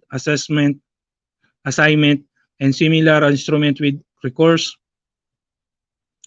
trust, certificates, and repurchase agreement. The monetary board shall be determined what specific instruments shall be considered as deposit substitute. Capacity of minors to make saving or time deposit. President Ferdinand E. Marcos issued Presidential Decree number 734 providing among others that minors who are at least 7 years of age are able to read and write, have sufficient discretion, and are not otherwise disqualified by any other incapacity are hereby vested with the special capacity and power in their own right and in their own means to make saving or to time deposit with and withdrawn the same as well as receive interest thereon. Banking institution without the assistance of their parents or guardians, the provision of existing law and regulations to the contrary, notwithstanding, parents may be nevertheless deposit for their minor children and guardians for their wards. The above provision is an exemption by express stimulation of law to the general rule of the minor can validly enter into the contract. And equally interesting examination is that one provided in the insurance code of 7 and code of 1978 as follow. Any minor of the age of 18 years or more may notwithstanding such minority contract for life, health and accident insurance with any insurance uh,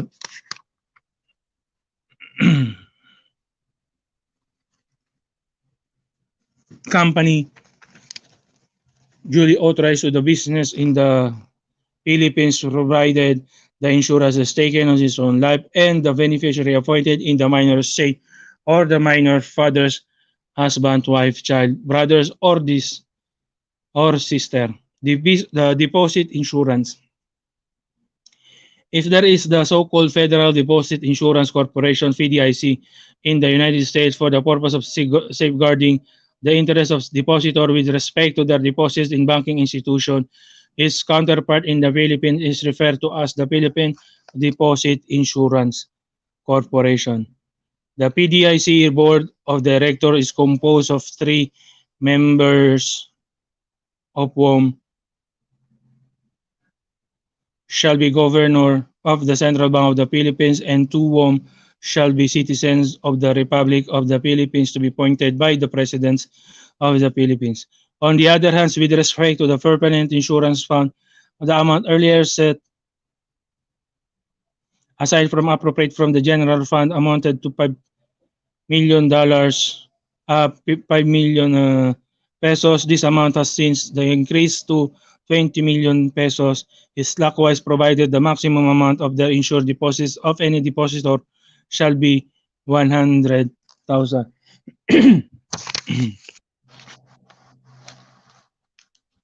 The Philippine Deposit Insurance Corporation shall insure as provided the deposits of all banks which are entitled to the benefits of insurance under this act and which shall have power in her and after granted. Finally, in order to avoid any misunderstanding in the implementation and interpretation of in the Philippines Deposit Insurance Corporation Act, certain terms are defined. They are as follow. Number one, Board of Directors means the Board of Directors of the corporation. Two, Bank of the bank institution shall be synonymous and interchangeable and shall include banks, commercial banks, savings banks, mortgage banks, and all other companies, corporation, and partnership performing banking function in the Philippines. 3. Receiver includes a receiver, liquidating agents, conservator, commissioner, person, or other agency charged by law with the duty of winding up in the affairs of the bank. 4. Insured banks means all any bank the deposit of which are insured in accordance with the provision of this act. 5. Non-insured bank means any bank the deposits of which are not insured. 6. Deposits means the unpaid balance of money or its equivalent received by a bank in the unusual course of business for which it was given or is obliged to give a credit to a commercial checking, savings time, or trip account or which evidence its certificates of deposit and trust funds held by such bank, whether retained or deposited in any department of such bank or deposited in other banks together with such other obligation of a bank as the board of directors shall find and shall prescribe by regulation to the deposit liabilities of the bank, provided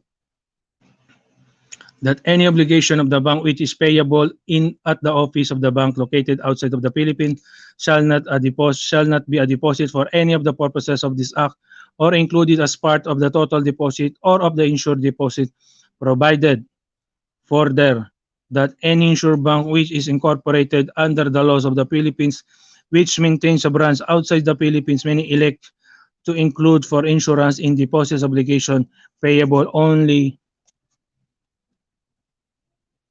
at such branch. 7. Insured deposits means the net of amount due to any deposit for deposit in an insured bank after deducting of asset less an of their which is in excess of 100,000. Such net amount shall be determined according to such regulation as the board of directors prescribe and determining the amount due to the any depositor there shall be added together all deposit in the bank maintaining the same capacity and the same right for his benefits or its own name or it's the name of others. 8. Transfer deposit means the deposit in insured bank made available to the depositor by corporation as payment of insured deposits, such depositor in a closed bank and assumed by another insured bank. And lastly, 9. Trust fund means funds held by an insured bank is the fiduciary capacity and includes without being limited to funds held as trust executor, administrator, guardian, or agent. The term loan is likewise subject to various interpretation. For instance, Article 1933 of the Civil Code of the Philippines states that by the contract of loan, one of the parties delivers to another either something not consumable so that the latter may be used the same for as a certain time and return in which the case the contract is comodatum, or money other consumable thing upon the conditions shall be paid, in which case the contract is simply called a loan or mutuum. Comodatum is essential gratuitous. Simple loan may be gratuitous of with stipulations to pay interest in comodatum to be the comodatum the bailor retains the ownership of the things loan, while a simple loan ownership pass to the borrower. In addition to the above, a person who receives a loan of money or any other fungible things acquires the ownership thereof and is bound to pay to the creditor an equal amount of the same kind of equality civil code of the Philippines. Article 1953. However, in banking parlance, the term loan may be defined as a sum of money lent at interest. The American Heritage Dictionary, 1979. By and large loan may be classified into secure and unsecure character or clean. Also, according to maturities, demands, and time loans are further classified into short, medium, intermediate, and long term. The terms public quasi-banking function, financial intermediaries, regulation, and supervisions are defined in Section 2D of the General Banking Act as amended. Public shall mean 20 or more lenders. Quasi-banking function shall mean borrowing funds for the borrower's own account through the issuance, endorsements, or acceptance, or the issuance of any kind certificates of assignment or similar instrument with recourse, trust, certificates, or purchase agreements from 20 or more lenders or any of time for purposes of lending or purchasing a receivable and other obligation, provided, however, that commercial, industrial, and other non-financial companies which borrow funds through any of these means for the limited purpose of financing their own needs of the needs of their agents or dealers shall not be considered as performing quasi-banking function. Financial intermediaries shall mean person or entities whose principal function includes the lending, investing, or placement of funds or evidence of indebtedness or equity deposit with them, acquired by them, or otherwise course through them, either for their own account or for the account of others. Regulation shall mean the issuance of rules of conduct, the establishment of modes or standards of operation for uniform application to all institution or function covered.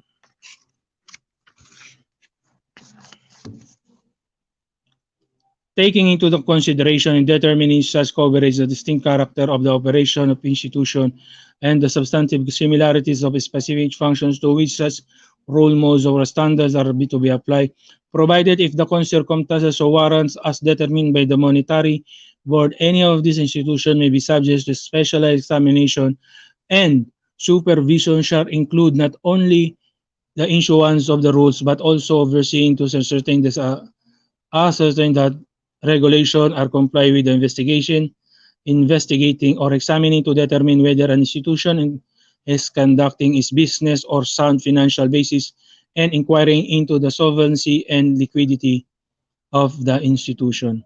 Commercial banking corruption. Commercial banking corporation. The terms commercial bank and commercial banking corporation are synonymous and interchangeable. The General Banking Account, otherwise known as Republic Act Number 337, as amended, specified that powers, function, or service of a commercial bank in addition to its power as a corporation. A commercial banking corporation is any corporation which accepts or creates demands deposits subject to withdrawal by check. It may be have all such power as may be necessary to carry on the business of commercial banking by accepting drafts and issuing letter of credit, by discussing and negotiating promissory notes, drafts, bill of exchange, and other evidence of debts, by receiving deposits, by buying and selling foreign exchange and gold or silver bullion, and by lending money against personal security or against security consisting of personal property or mortgage on improved real estate and the ensure improvements thereon. Commercial bank may acquire readily marketable bonds and other debt securities subject to such rule as the monetary board may promulgate. These rules may be included but need to be limited to determination of bonds and other debt securities eligible for investment. The maturity and aggregate amount of such investment in equities. A commercial bank invest in equities of the following ally undertakings: warehousing companies, leasing companies, storage companies, safe deposits box companies, companies engaged in the management of mutual funds but not in the mutual funds themselves, banks, and such other similar activities as the monetary board may be declared as appropriate from time to time. It may likewise be authorized to operate under the expanded commercial banking authority. Also, it may own more than 30% of the voting stock of a thrift bank or a rural bank up to a majority or all the equity. Therefore, any commercial bank organized other than of the Philippines may be with the prior approval of the monetary boards. Establish branches in the Philippines or branches and agencies outside the Philippines. Said the said bank is responsible for all business conducted in such branches to the same extent and the same manner as through the such business at all being conducted in the head office. Real estate. A commercial bank may purchase, hold, and convey real estate for the following purposes. Republic Act 337, Section 25, Number 1, such as may be necessary for its immediate accommodation in the transaction of its business under the following condition. A. The total investment in a such real estate and improvements, therefore including a bank equipment, must not exceed 50% of a network. And B. The real estate used for the bank purposes owned by other corporation in which the bank owned equity must consider as part of the bank total investment in real estate. 2. Such as may be mortgaged to it in good faith by way of security for debts. 3. Such as way may convey to its satisfaction debts previously contracted in the course of dealings. 4. Such as more purchase as sales under judgment, decrease, mortgage, or trust deeds held by its and much as may purchase to secure debts due to its bank due to it. But the bank must not be in possession of any real estate under mortgage of trust deed of the title and possession of any real estate purchased to secure any debt due to it for a longer period than 5 years. Saving mortgage. The term saving bank, mortgage bank, and saving and mortgage bank are synonymous and interchangeable. The power, function, and services of saving and mortgage banks are specifically provided in the general banking. A saving and mortgage bank is any corporation organized for the purpose of accumulating the saving of depositors and investing them together with its capital and readily marketable bonds and debt security, commercial papers, and accounts receivable, drafts, bill of exchange acceptance, or notes arising but a commercial transaction or in loan secured by bonds, mortgage on real estate, and insure improvements thereon, and another form of security or its own loan for personal or house loan finance, whether secure or unsecure, and financing for home building and home development and in such or other investment and loan, which the monetary board may determine as necessary in the furtherance of national economic objectives, provided, however, that investments made and loans granted pursuant to the provision of this section shall be in conformity with the such regulation as the monetary board may prescribe. A savings and mortgage bank may also issue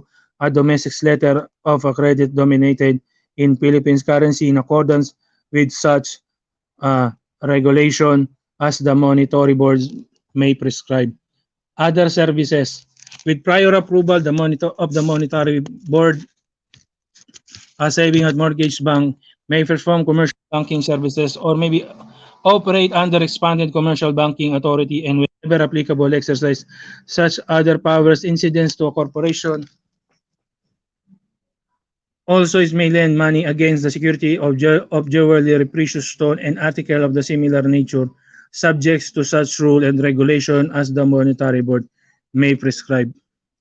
Saving and mortgage bank may invest iniquities of ally undertaking as may be approved by the Monetary Board for banks of their category.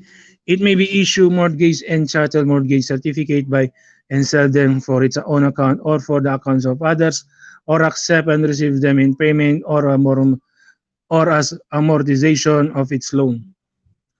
Such mortgage and chattel mortgage certificates must be issued exclusive in national currency and exclusive for the financing of equipment loans, mortgage loans for the acquisition of machinery and other fixed installation, conservation, enlargement of improvement of productivity, properties and real estate mortgage loan for the number one, the construction, acquisition, expansion, or improvement of rural and urban properties. Two, for the refinancing of similar loans and mortgages. And three, for such other purposes as may be authorized by other monetary board. The monetary board may issue such regulation as is deemed necessary with respect to the maturity rates of interest denomination and other conditions pertaining to such certificates. Savings and mortgage banks may purchase, hold, and convey real estate under the same condition as those governing commercial banks. Rural banks. The powers, function, or services of a rural bank are embodied Republic Act number 720 as amended, as otherwise known as the Rural Bank Account. It must be borne in mind that is in the clear policy of the state of the promote and expanding the rural economy in order and effective manner by providing the people of the rural communities with the means of facilitating and improving their productivity activities and to encourage cooperatives toward this end. The national government must take an active role to encourage and assist establishment of a system of rural banks which will place within easy reach and access of the people credit facilities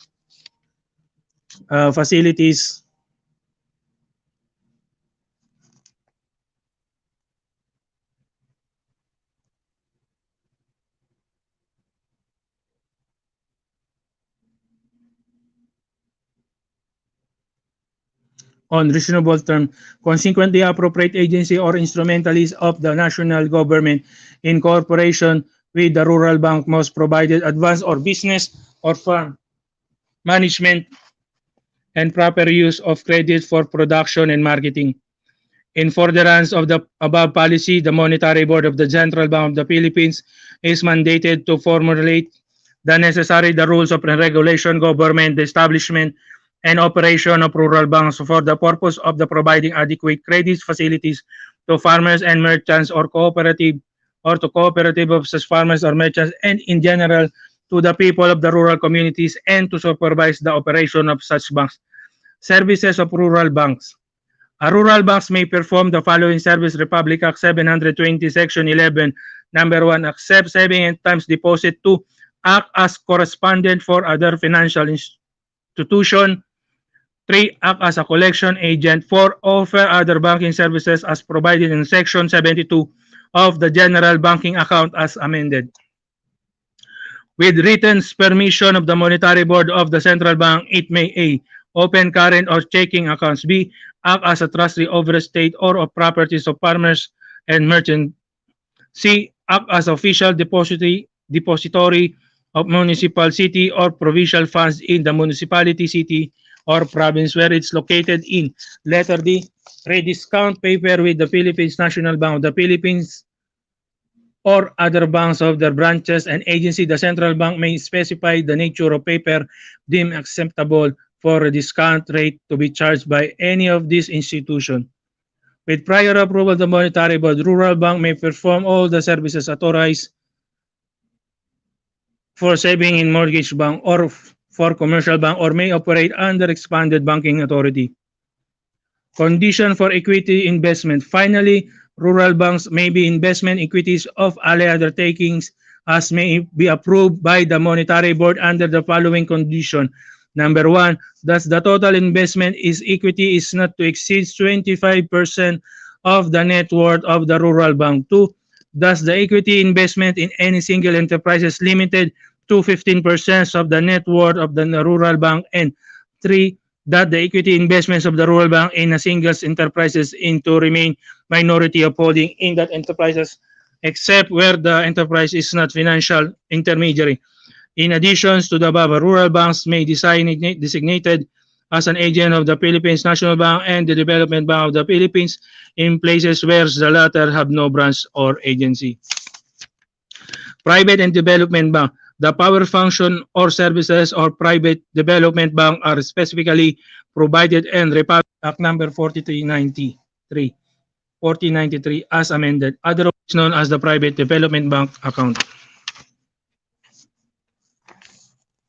It must be emphasized that it is the declared policy of the states to promote and expand the economy of the country pursuant to the socio-economic program of the government to expand the industrial and agricultural growth and to encourage the establishment of more private development banks in order to meet the needs for the capital and to meet the demands for adequate investments, credit or medium and long-term loans for Philippine entrepreneurs.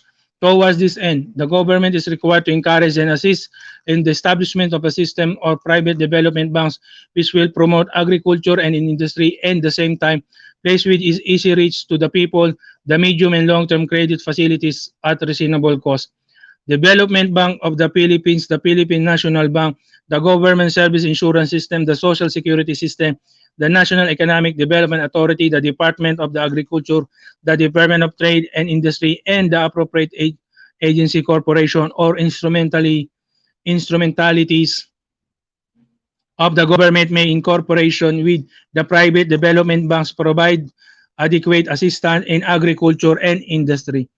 Powers of private development banks. A private development bank is to exercise all the power and assume all the obligation of savings and mortgage bank as provided by law. It may likewise engage with prior approval of the Monetary Board in commercial banking services or expanded commercial banking. Furthermore, a private development bank may invest in equities of such ally undertaking as may be approved by the central banks for banks of their category under the following condition. 1. The total investments is equity is not to exceed 25% of the net worth of the private development bank. 2. The equity of investment in any single enterprises is to be limited to 15% of the net worth of the private development bank. 3. The total equity investments of the private development bank is any single enterprises is to remain minority holding in the enterprises except where their enterprise is non-financial ally undertaking and for the not equity investment in other banks is to be subject to the same provision governing similar investments of commercial banks and must be deducted from the investing bank's net worth for purposes of computing the prescribed ratio of net worth to risk asset.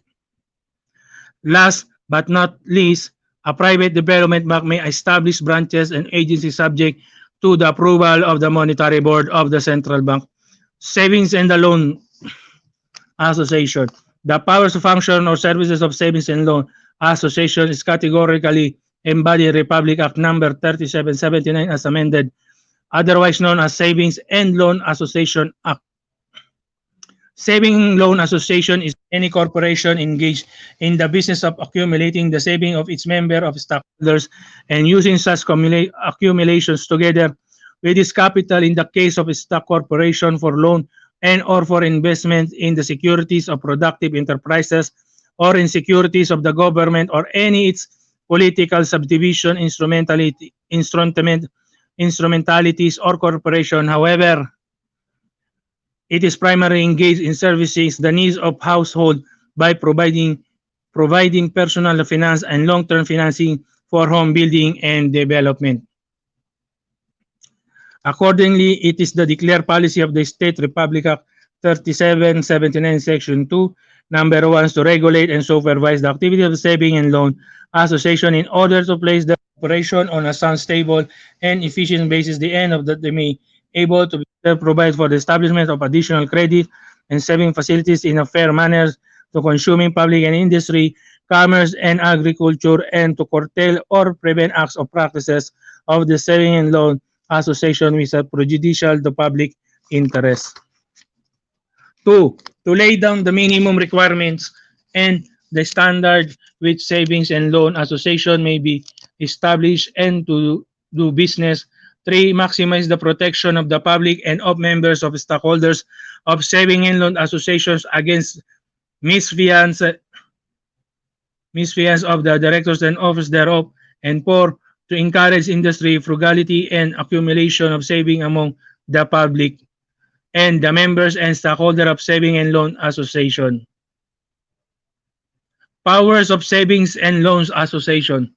A stock saving and loan association, in addition to the powers granted under the Corporation Code of the Philippines, is given the authority to exercise all the power and assume all the obligation of savings and mortgage bank as provided in the General Bank King Act, also with the prior approval of the Monetary Board, perform all the services authorized for commercial banks or for operating under expanded banking authority. In contrast of non-stock savings and loan association, in addition to the power granted in the Corporation Code of the Philippines, exercise the following: 1. To grant loans not exceeding the members' borrower saving and time deposit in the association plus is a 4-month salary or regular income, whether from employment or from his own business, or 70% of the fair market value of any property acceptable or collateral on first mortgage that he may offer as security. Maturity for any loan must not be more than 5 years except loan on the security of encumbered real estate for the purpose of home building and home development, which be granted with maturities not exceeding 30 years, and medium of long-term loan to finance agriculture projects subject to regular regulations prescribed by the Monetary Board. In the case of borrower who is a permanent employee of wage earner to treasurer, cashier, or paymaster of the provision of any him is authorized. Yan. In the case of a borrower who is a permanent employee or a wage earner, the treasurer, cashier, or paymaster of the office employing him is authorized, notwithstanding the provision of any existing law, rule, and regulation to the contrary, to make the deduction from his salary, wages, wage, or income pursuant to terms of his loan, to remit the deduction to the savings and loan association concerned, and collect such reasonable fee for the services of may be authorized by rules promulgated by the Monetary Board. 2. To charge interest within the limits allowed by law and collect such necessary fee incidental to grant of loans as may be regulation be authorized by the Monetary Board. 3. Subject to such rule as the Monetary Board may be approved to dispense with recourse, commercial papers, and accounts receivable, or to invest his funds in any such non-speculative enterprise as well in bonds, security, and the obligation issued by the governments of the Philippines or any of its political supervision, political subdivision instrumentalities or corporation, including government-owned or controlled corporations subject to the rules and regulation of the Monetary Board. 5. To allow members, depositors to participate in the profits of the savings and loan association on the basis and their deposits of the dates dividends are declared. 6. To borrow money or incur such obligation exceeding 20% of the total assets of the association from any public lending institution, such as Development Bank of the Philippines, the Philippines National Bank, the Government Service Insurance System, the Social Security System for such private lending institution as may be approved by the Monetary Board. The Monetary Board may, in meritorious cases, raise the ceiling on the borrow capacity of the associations to amount not exceeding 30% of its total assets, provided that any such association organized by employees of an entity or a corporation may borrow funds from the said entity or corporation borrow funds from said entity or corporation, but not vice versa. The Monetary Board may be meritorious cases raise the ceiling of the borrowing capacity of the association to an amount not exceeding 30% centum of its total assets, provided that any such association may borrow funds from said entity or corporation, but not vice versa. And number 7, to maintain deposit with banks and other stock saving and loan association, provided that the amount of such deposit is to be subjected to the loan limit to a single borrower as prescribed or by other special law or regulation. To Salvi Malaya, thank you for coming. God bless you. Now accounts circular number 969695. The Monetary Board of the Central Bank of the Philippines approved the rules and regulation government the grant of authority to thrift banks to access now accounts as by the Central Bank Circular number 695 effective September 26, 1979. Now, accounts are saving accounts from which funds may be withdrawn by means of negotiable orders of withdrawal. They are kept and maintained separately from the regular savings.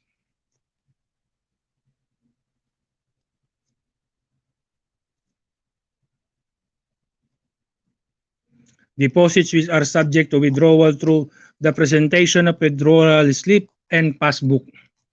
Procedural requirement and factor to be considered.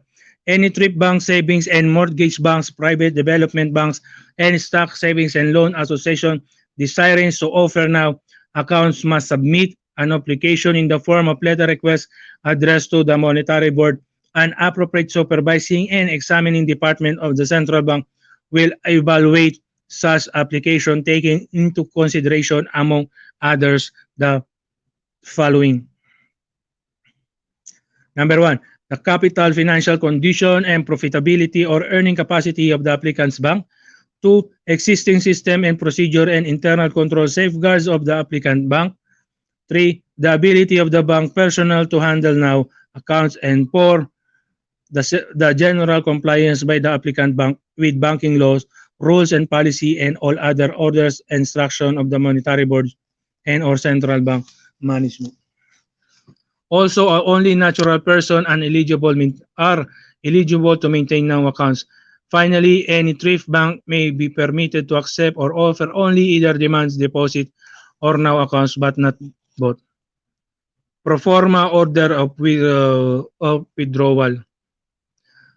The order of withdrawal form must be in a size 3 inches by 638 inches and be printed on paper check materials. The minimum features of the forms as follow. Front, account number, order withdrawal, low accounts, paid year, paid to, the amount of pesos, name of drawee banks, address, drawee depositor, back. Important, this order of withdrawal shall be payable only to a specific person, natural or juridical, and not to bearer nor to be ordered as a specific person.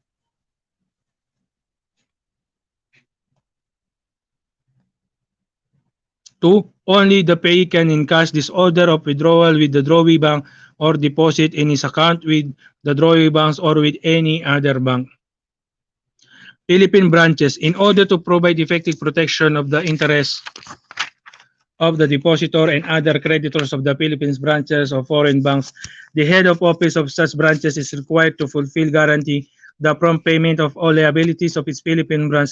Also, residents and citizens of the Philippines who are creditor of a branch agency in the Philippines of a foreign banking corporation are given preferential rights to the assets of such branch or agency. Other services of banks. Banking institutions like commercial bank, savings bank, mortgage bank, development banks, rural banks, stock saving and loan association, and Philippine branches are authorized by law to perform the following services. Number one, receive in a custody funds, documents, and valuable objects, and rent safety deposit boxes for the safeguarding of such effects documents. Two, act as a final agent and buy and sell by order and for the account of their customer shares evidence of the indebtedness and all types of security. Three, make collection and payments for the account of other and perform such other services for their customer as are not incompatible with banking business. The banking performing the above services are in the nature of depositor or as agent. As a consequence, they are required to keep the fund securities and other effect which they receive duly separated and part from the bank own assets and liabilities. Universal banking. As earlier mentioned, the term universal banking, multipurpose bank, and and unexpanded commercial banking authority are now regarded as synonymous and interchangeable in the banking industry. The general banking account as amended state that the monetary board, whenever it shall deem appropriate and necessary to further national development objective or support national priority projects, may authorize a commercial bank authorized to provide commercial banking services as well as government-owned controlled to operate under expanded commercial banking authority and the virtue therefore exercise an additional power for commercial banks the power and investment of house provided is Presidential Decree number 129 investment that equity and non-ally undertaking are own majority or all the equity in the financial intermediary other than commercial bank or bank authorized to provide commercial banking services provided that the total investment equity shall not exceed 50% of the net worth of the bank. B, the equity of investment in any other enterprise, whether ally or non-ally, shall not exceed 15% of the net worth of the bank. C, the equity investment of the bank or of its wholly or majority owned subsidiary and single non-ally undertaking shall not exceed 35% of the total equities that the enterprise nor shall it exceed 35% of the voting stock in the enterprise. And the equity investment in their bank shall be deducted for the investing bank net worth for the purpose of computing the prescribed ratio of net worth to risk asset. Nature of universal banking. From their undergoing, it is clear that universal bank is a mixture of or combination or merger of two business entities hitherto distinct, separate, and opposed from one another. In other words, a commercial bank performing an inherent function of investment house or investment house performing an inherent function of a commercial bank. Hence, it is necessary and imperative to discuss the power and function of an investment house. In the first place, an investment house and enterprise which engage in the underwriting of securities of other incorporation. The term underwriting is construed the means the act process of guaranteeing the distribution and sales of securities of any kind issued by another corporation. While the term security is interpreted the means to means as written evidence of ownership interested or participation in an enterprise of written evidences and indebtedness of person or enterprise is included but is not limited to the instruments enumerated in Section 2A of the Revised Security Act to wit. Security shall include bonds, debentures, notes, evidence of indebtedness, shares in a company, pre-organization, certificate of subscription, investments, contract, certificates of interest or participation in profit sharing agreement, collateral trust certificate, equipment trust certificates, including conditional sales contract, or similar interest or instrument serving the same purpose, voting trust certificate, certificates of deposit for security or fractional undivided interest in oil, gas, or other mineral rights, or in general interest or instrument commonly considered to be security or certificate of interest or participation in temporary of warrants or hire to subscribe to buy or sell any of the foregoing or commercial papers evidencing indebtedness of any person, financial or non-financial entity in irrespective of maturity, issue, endorse, sold, transfer, or any manner convey to another with or without recourse, such as promissory note, repurchase agreement, certificate of assignment, certificates of participation, trust, certificate of similar instrument, or proprietary or non-proprietary membership, certificates, commodity, future, contract transfer, ball, stock option, pre-needs plan, pension plans, life plans, joint venture contracts, and similar contracts and investment where there is no tangible return on investment plus profit but an appreciation of capital as well as enjoyment of particular privilege and services. Function of investment house.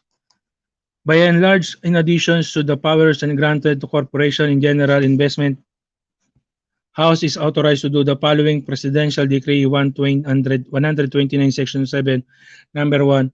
Arrange to distribute on a guarantee basis security of other corporation and other government or its instrumentalities. Number 2.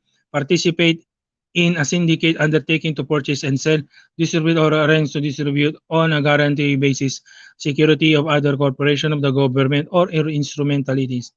3. Arrange to distribute or participate a syndicate undertaking to purchase and sell on a best effort basis security and other corporation of the government or instrumentalities.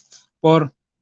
Participate in as soliciting dealers or selling groups member in tender offers, block sales or exchange offering or security deals in auction rights or warrants relating securities and such other power which dealer may exercise under the revised Security Act. 5. Promote in sponsor or otherwise assist and implement ventures, projects, and programs that contribute to the economy development. 6. Act as financial consultant, investment advisor, broker. 7. Act as portfolio manager or financial agent. 8. Encourage companies to go public and initiate and promote whenever warranted the formation, merger, consolidation, or reorganization, expansion, or capitalization of productive enterprises by providing assistance or participate in the form of debt or equity financing or through the extension of financial or technical advice or service. 9. Undertake or contract for research, study, and survey of such matter as business and economic condition of various country, the structure and financial market, the institutional arrangement for mobilizing investment. 10. Acquire, own, hold, lease, or obtain the interest in real and personal property as may be necessary and appropriate to carry on its objective and purpose. 11. Design, pension, profit sharing, and other employee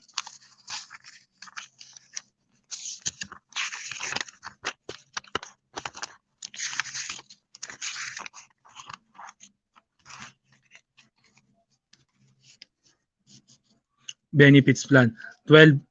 Such other activities of or business venture are directly or indirectly related to the dealing in security and other commercial papers unless otherwise governed or prohibited by special law, in which case the special law shall apply.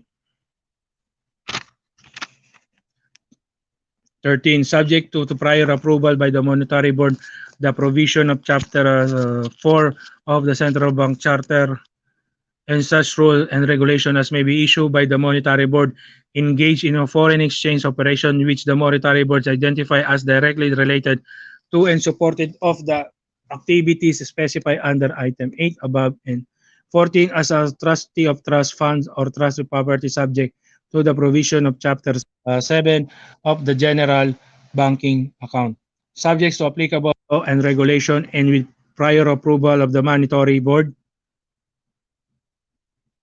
An investment account may be converted into commercial bank authorized to operate under an expanded commercial banking authority. Accordingly, it must be remembered that is different legislation that facilitate the entry and adoption of unibanking or expanded commercial banking authority into the banking system are Batas Pambansa Building 61-67. It may likewise be noted that the minimum capitalization for expanded commercial banking is 1.5 billion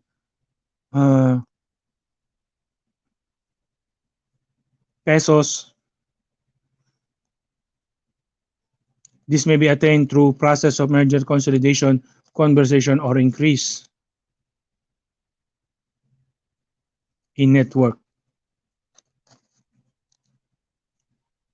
Trust corporation. A trust corporation is any corporation formed or organized for the purpose of acting as trustee or administering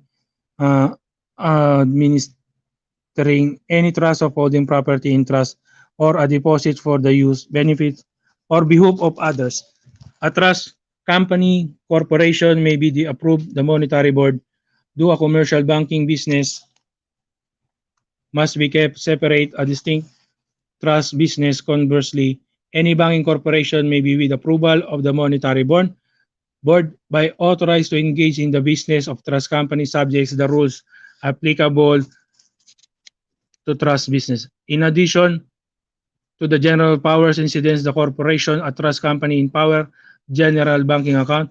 Number 1, to act as trustee on any mortgage or bond issue by any municipalities, corporation, or any body politics in, accept, and execute any other municipal or corporate trust not inconsistent with law. 2. To act the order or appointment of any court of record as a guardian, receiver, trustee, or depository of the estate of any minor, insane person, idiot, habitual drunkard of the incompetent or irresponsible person, and as a receiver and depository of any monies paid into courts by properties to illegal proceeding and property of any kind of which may be brought under the jurisdiction of the court by proper legal proceeding. 3. To act as the executor of any last will or testament when its name in the last will and testament as the executor thereof. 4. To act under appointment of a court of a competent jurisdiction as administrator of the estate of any deceased person with the will and an annex or administrator of the estate of any deceased person when there is no will and is there case there is no person qualified, competent, and able to entitle to accept such administration. And 5. To accept, the execute, any legal trust confided to it by any court of record or by person or corporation for the holding, management, and administration of any estate, real or personal, and the issue and profits thereof. Offshore banking. The establishment of offshore banking system is the Philippines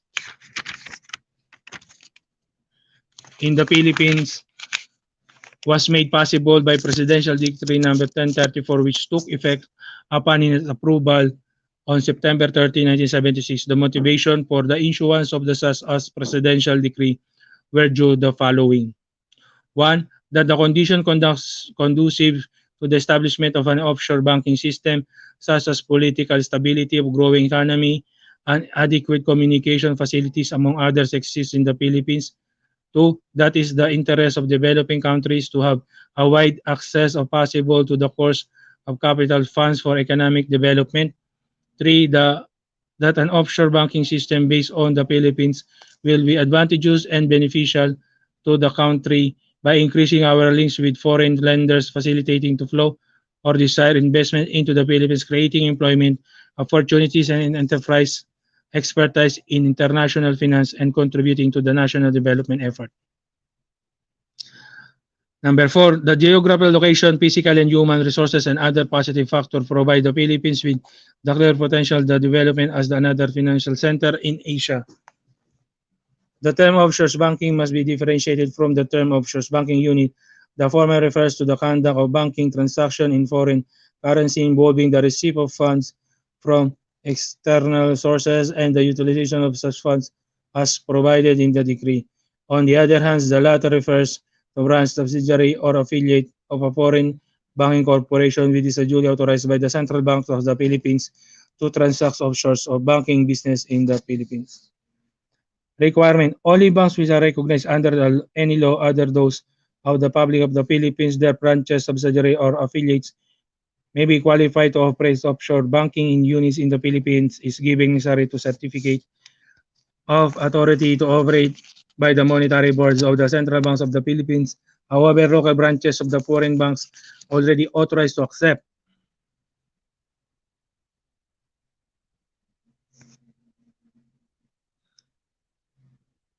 foreign currency deposit may opt to apply for authority to operate of offshore banking unit and upon the receipt of a corresponding certificate of authority to operate as an offshore banking unit, the license to transact business under the provision of foreign currency.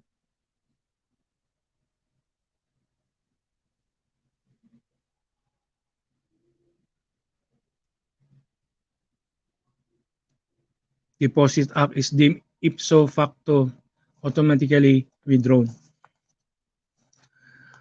The Monetary Board of the Central Bank of the Philippines will issue the certificate authority to operate offshore banking units only when satisfied as to the applicant liquidity and solvency position, network and resources management, international banking expertise, contributions to the Philippine economy, and other relevant factors such as participation in equity of local commercial banks and appropriate geographic representation.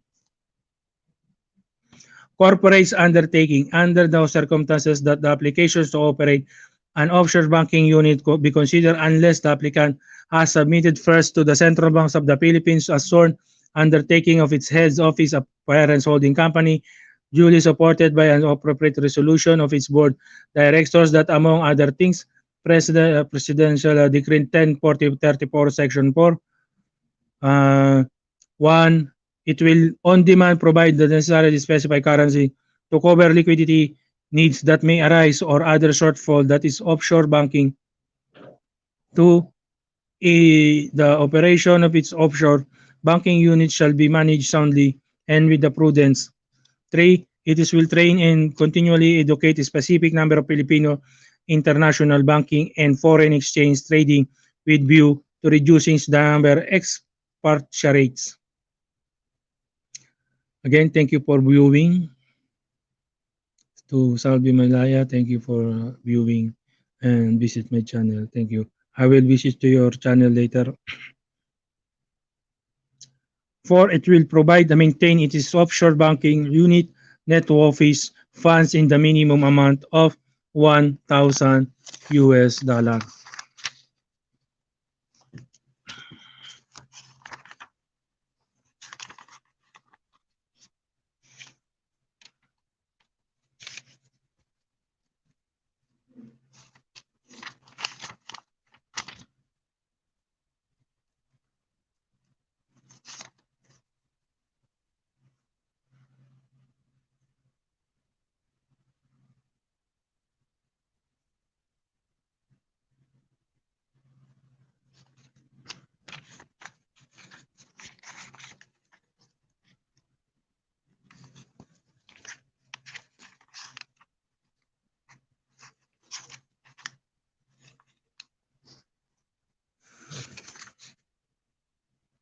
$1 billion.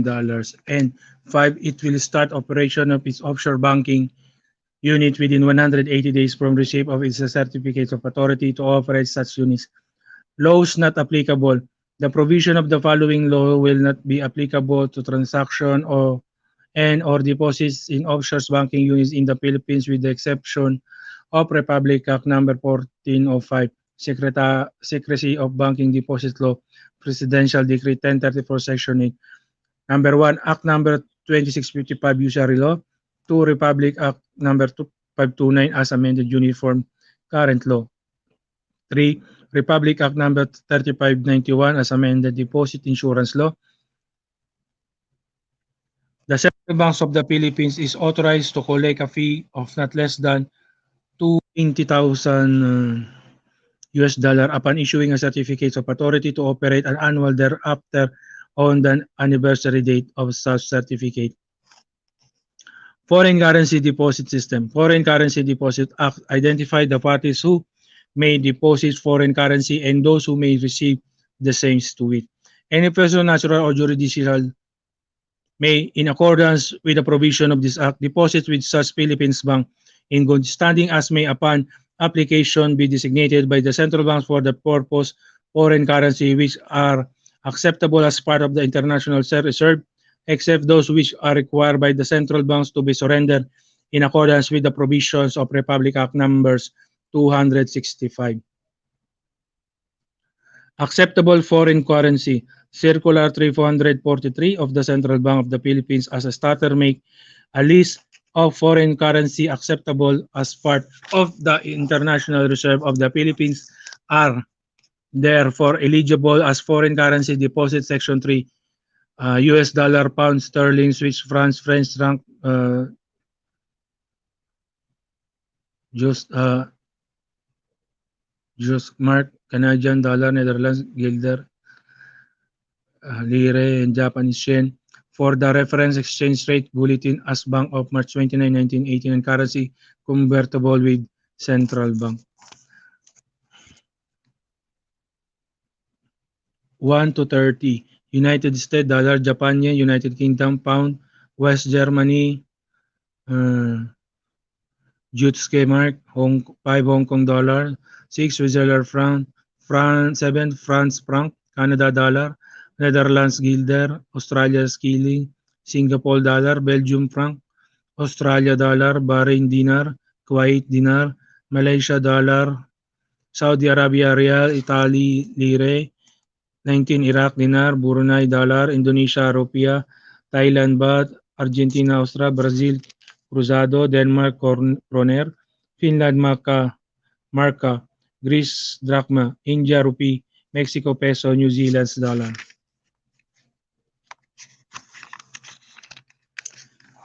31 to 40, Norway kroner, Pakistan rupee, Portugal escudo, South Africa rand, South Korea won, Spain peseta, Sweden kroner, Syria pound, Taiwan NT dollars, Venezuela bolivar. Authorities of banks. Banks designated by the central banks to accept foreign currency deposit have the authority section 3. Number 1, to accept deposit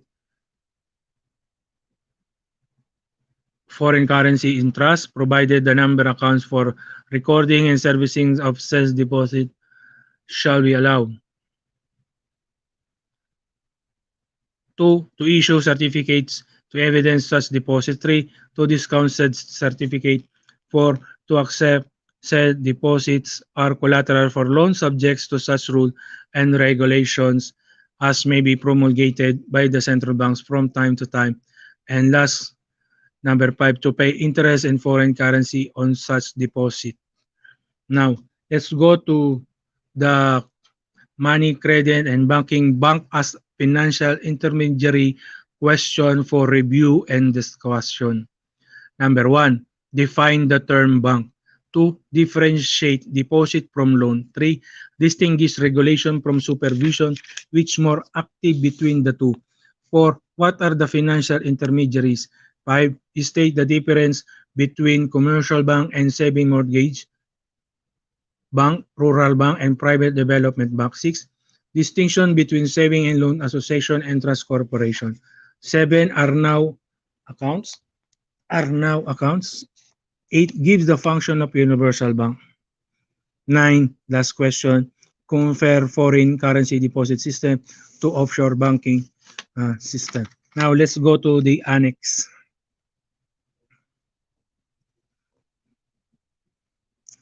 Annex, secrecy of the banking deposits, unclaimed balances, and truth lending. Any discussion about banking institution, their operation, function, services, and power assigned to them will be incomplete with any attempt to discourse on the secrecy of bank deposits, unclaimed balances, and truth in lending. This particular chapter is conceived secrecy of bank deposit. Secrecy Bank of Deposit. The governing law on secrecy of bank deposit is Republic Act Number 1405 as amended, otherwise known as the Law of Secrecy of Bank Deposit. Rationale of the law. It is the declared policy of the government to give encouragement to the people to deposit their money in banking institutions and discourage private hoarding so that the same may be properly utilized by banks in authorized loan to assist in the economic development of the country. Confidentiality of the bank deposit section 2 of CB Circular 695 reads, all deposits of whatever nature with banks or banking institution in the Philippines, including investment in bonds issued by the government of the Philippines, is political subdivision and instrumentalities are considered as of an absolutely confidential nature and may not be examined, inquired, or looked into by any person, government official, bureau, or office except when the examination is made in the course of a special or general examination of a bank and is specifically authorized by the Monetary Board of the Central Banks of the Philippines. By the Monetary Board of the Central Banks of the Philippines, after being satisfied there is a reasonable ground to believe that a bank fraud or serious irregularity has been or is being committed and that is necessary to look into the deposit established such fraud or integrity in irregularity or when the examination is made by independent auditor hired by the bank of the conduct its regular audit provided the examination is for audit purposes only and the results therefore to be considered for the exclusive use of the bank or upon written permission of a competent court in cases of bribery or dereliction of duty of public official or any cases where the money deposited or invested in the subject of the litigation. Considering the above, it is therefore unlawful for any official or employee of banking institutions to disclose any person other than the mentioned above any information concerning deposit unclaimed balances. The governing law on claiming balances is Act No. 3936 as amended, otherwise known as the Unclaimed Balance Law. As such term, unclaimed balances refer to credit or deposit of money, bullion, security, other evidence of indebtedness of any kind and interest thereon with banks, building and loan association and trust corporation in favor of any person known to be dead or has not for the deposit or withdrawals during the preceding 10 years or more. Some unclaimed balances together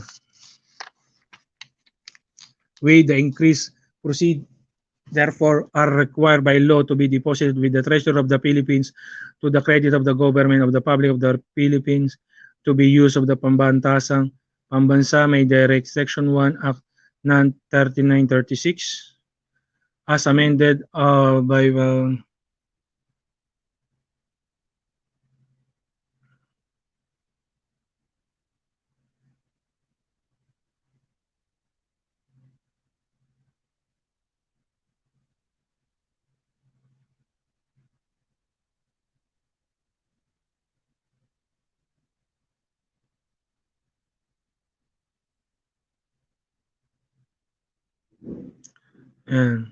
as amended by Presidential Decree number 697. Procedural requirements within the month of January of every odd year, all banks, bidding and loan association and trust corporation are required to forward to the Treasury of the Philippines a statement of all credits and deposits held by them in favor of a person known to be dead or who have not made further deposit or withdrawals during the preceding 10 years or more, arranged in alphabetical order according to the names of depositor and knowing the following. Number one, the names of the last known place, residence, office, address of the person in whose favor such unclaimed balance stand, the amount and date of the standing unclaimed balances and whether the same is money or in security, in the latter, the nation of the same. Three, the date when the person in whose favor in the unclaimed balance stand died, if none of the date when the made his last deposit or withdrawal in. And four, the interest due on such unclaimed balances, if any amount, therefore. A copy of the above sworn statement is to be posted in a conscious place in the premises of the bank, building and the loan association or trust corporation concerned for at least 60 days from the date of filing thereof. However, before filing the above sworn statement, bank, building and loan association and trust corporation concerned is required to communicate with the person in whose favor to unclaimed balances stand at least last known place of residence of post office's address. On the other hand, the Treasurer of the Philippines the duty of informing the Solicitor General from the time to time of the extent of unclaimed balance held the banks by banks, building and loan association and trust corporation. As cheat proceeding, upon being informed of such unclaimed balances, the Solicitor General is mandated to take action in the name of the couple, in the name of the people of the Republic of the Philippines, in the Regional Trial Court of the provinces or city, region where the bank, building and loan association or trust corporation is located, the latter to be joined as parties together with all creditor or depositor or any number of such creditor or depositor or banks, building and loan association or trust corporation may be included in one association to avoid multiplicity of suit, service of process in such action or action may be made by delivery of copy the complaint on summons to the president cashier or managing officer of each defendant bank, building and loan association or trust corporation. This can also be accomplished by publication of a copy of such summons in a newspaper or general circulation published in the locality where the bank, building and loan association or trust corporation is situated, or it in case there is none in the city of Manila. of such time the court may order upon the trial the court must hear all the parties present. If it is determined that such unclaimed balances in any defendant bank, building and loan association or trust corporation are unclaimed, the court will be render judgment in favor of the government. The court then will declare that said unclaimed balances have as cheated the government and command the bank, building and loan association or trust corporation to deposit amount with the treasurer of the Philippines to the credit of the governments to be used as the as the Batasan Pambansa may direct. At the same time of issuing the summon in the action above provided for the clerk of court is going to issue a notice to all person not named as defendant. The notice will claim any interest in the unclaimed balance as mentioned said complaint and requiring them to appear within 60 days after the first publication or summon recipient must then show cause may the unclaimed balances involved in said action should not be deposited with the treasurer of the Philippines as provided by law. The clerk of court notice must also notify them that if they do not appear on show cause, the government will apply the court for the relief demanded in the complaint. A copy said notice is to be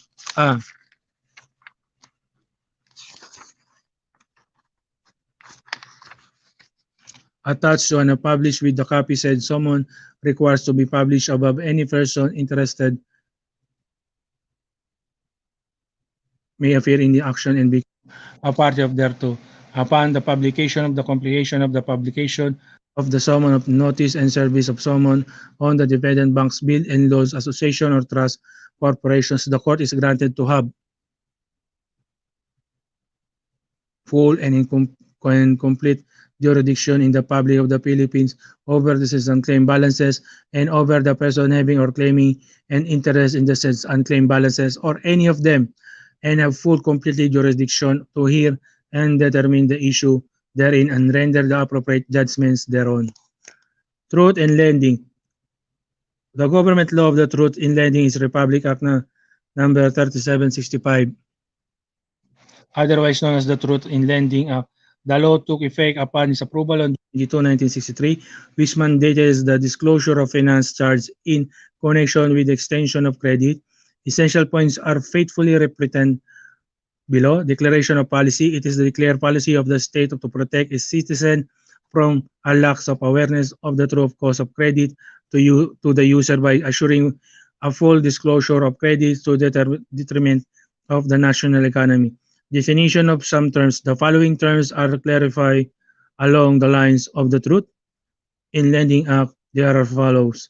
Credit means any loan, mortgage, deed or trust, deed of trust, advance or discount, any conditional sales contract, any contract to sell or sales contract of sales property or service, either the present or future delivery, under part of all the price is payable subsequent to the making such sales of contract or any rental purchase contract, any contract or arrangement for the availment or releasing of property, any options, demand, line, pledge, lien, other pledge, or other claim against or for the delivery of property or money, any purchase or other money, has been briefly stated. This is concept of the classical economists who claim the price varies and the right portion of the quantity of the money. They consider velocity of money and the volume trades as passive factor. The value of money. The value of money is measured by the numbers of goods and services it can buy. In other words, the value of money is it is purchasing power. Whenever prices increase, the value of money decrease. And if prices fall, the value, then the value of money rises. Hence, the value of money is the reciprocal of the price level. The relationship is inverse. The changing value of money is measured by price index number. A base year period of normal economic condition is selected as reference point and is designated as 100% or 100. For example, the base year in 1970 is priced in what is 100. Comparing year in 1985 with 1970, the price index of 1985 is 1,000. This means the price level of 1985 has increased by 1,000% or 10 times that of 1970. Hence, our 1 peso is only worth 10 centavos. In short, the value of our money is purchasing the power has declined by 1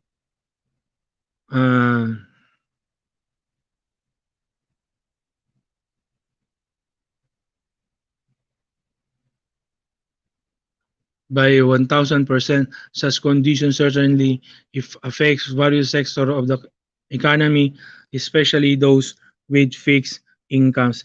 Effects of this value of money.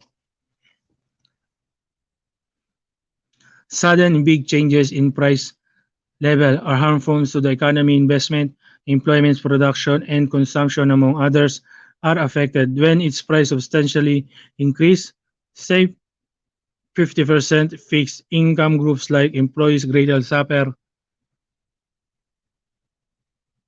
There are two opposite economic conditions which are closely related to changing price level, inflation and deflation. Inflation is persistent upward movement in the price level regardless of cost, while deflation is persistent downward movement regardless of cost. A creeping inflation, which is about 3% increasing in the price level, is not harmful to the economy, especially if of the truth is lending act in in so doing any rule of regulation that may be issue must contain such classification and differentiations as in the judgment of the board necessary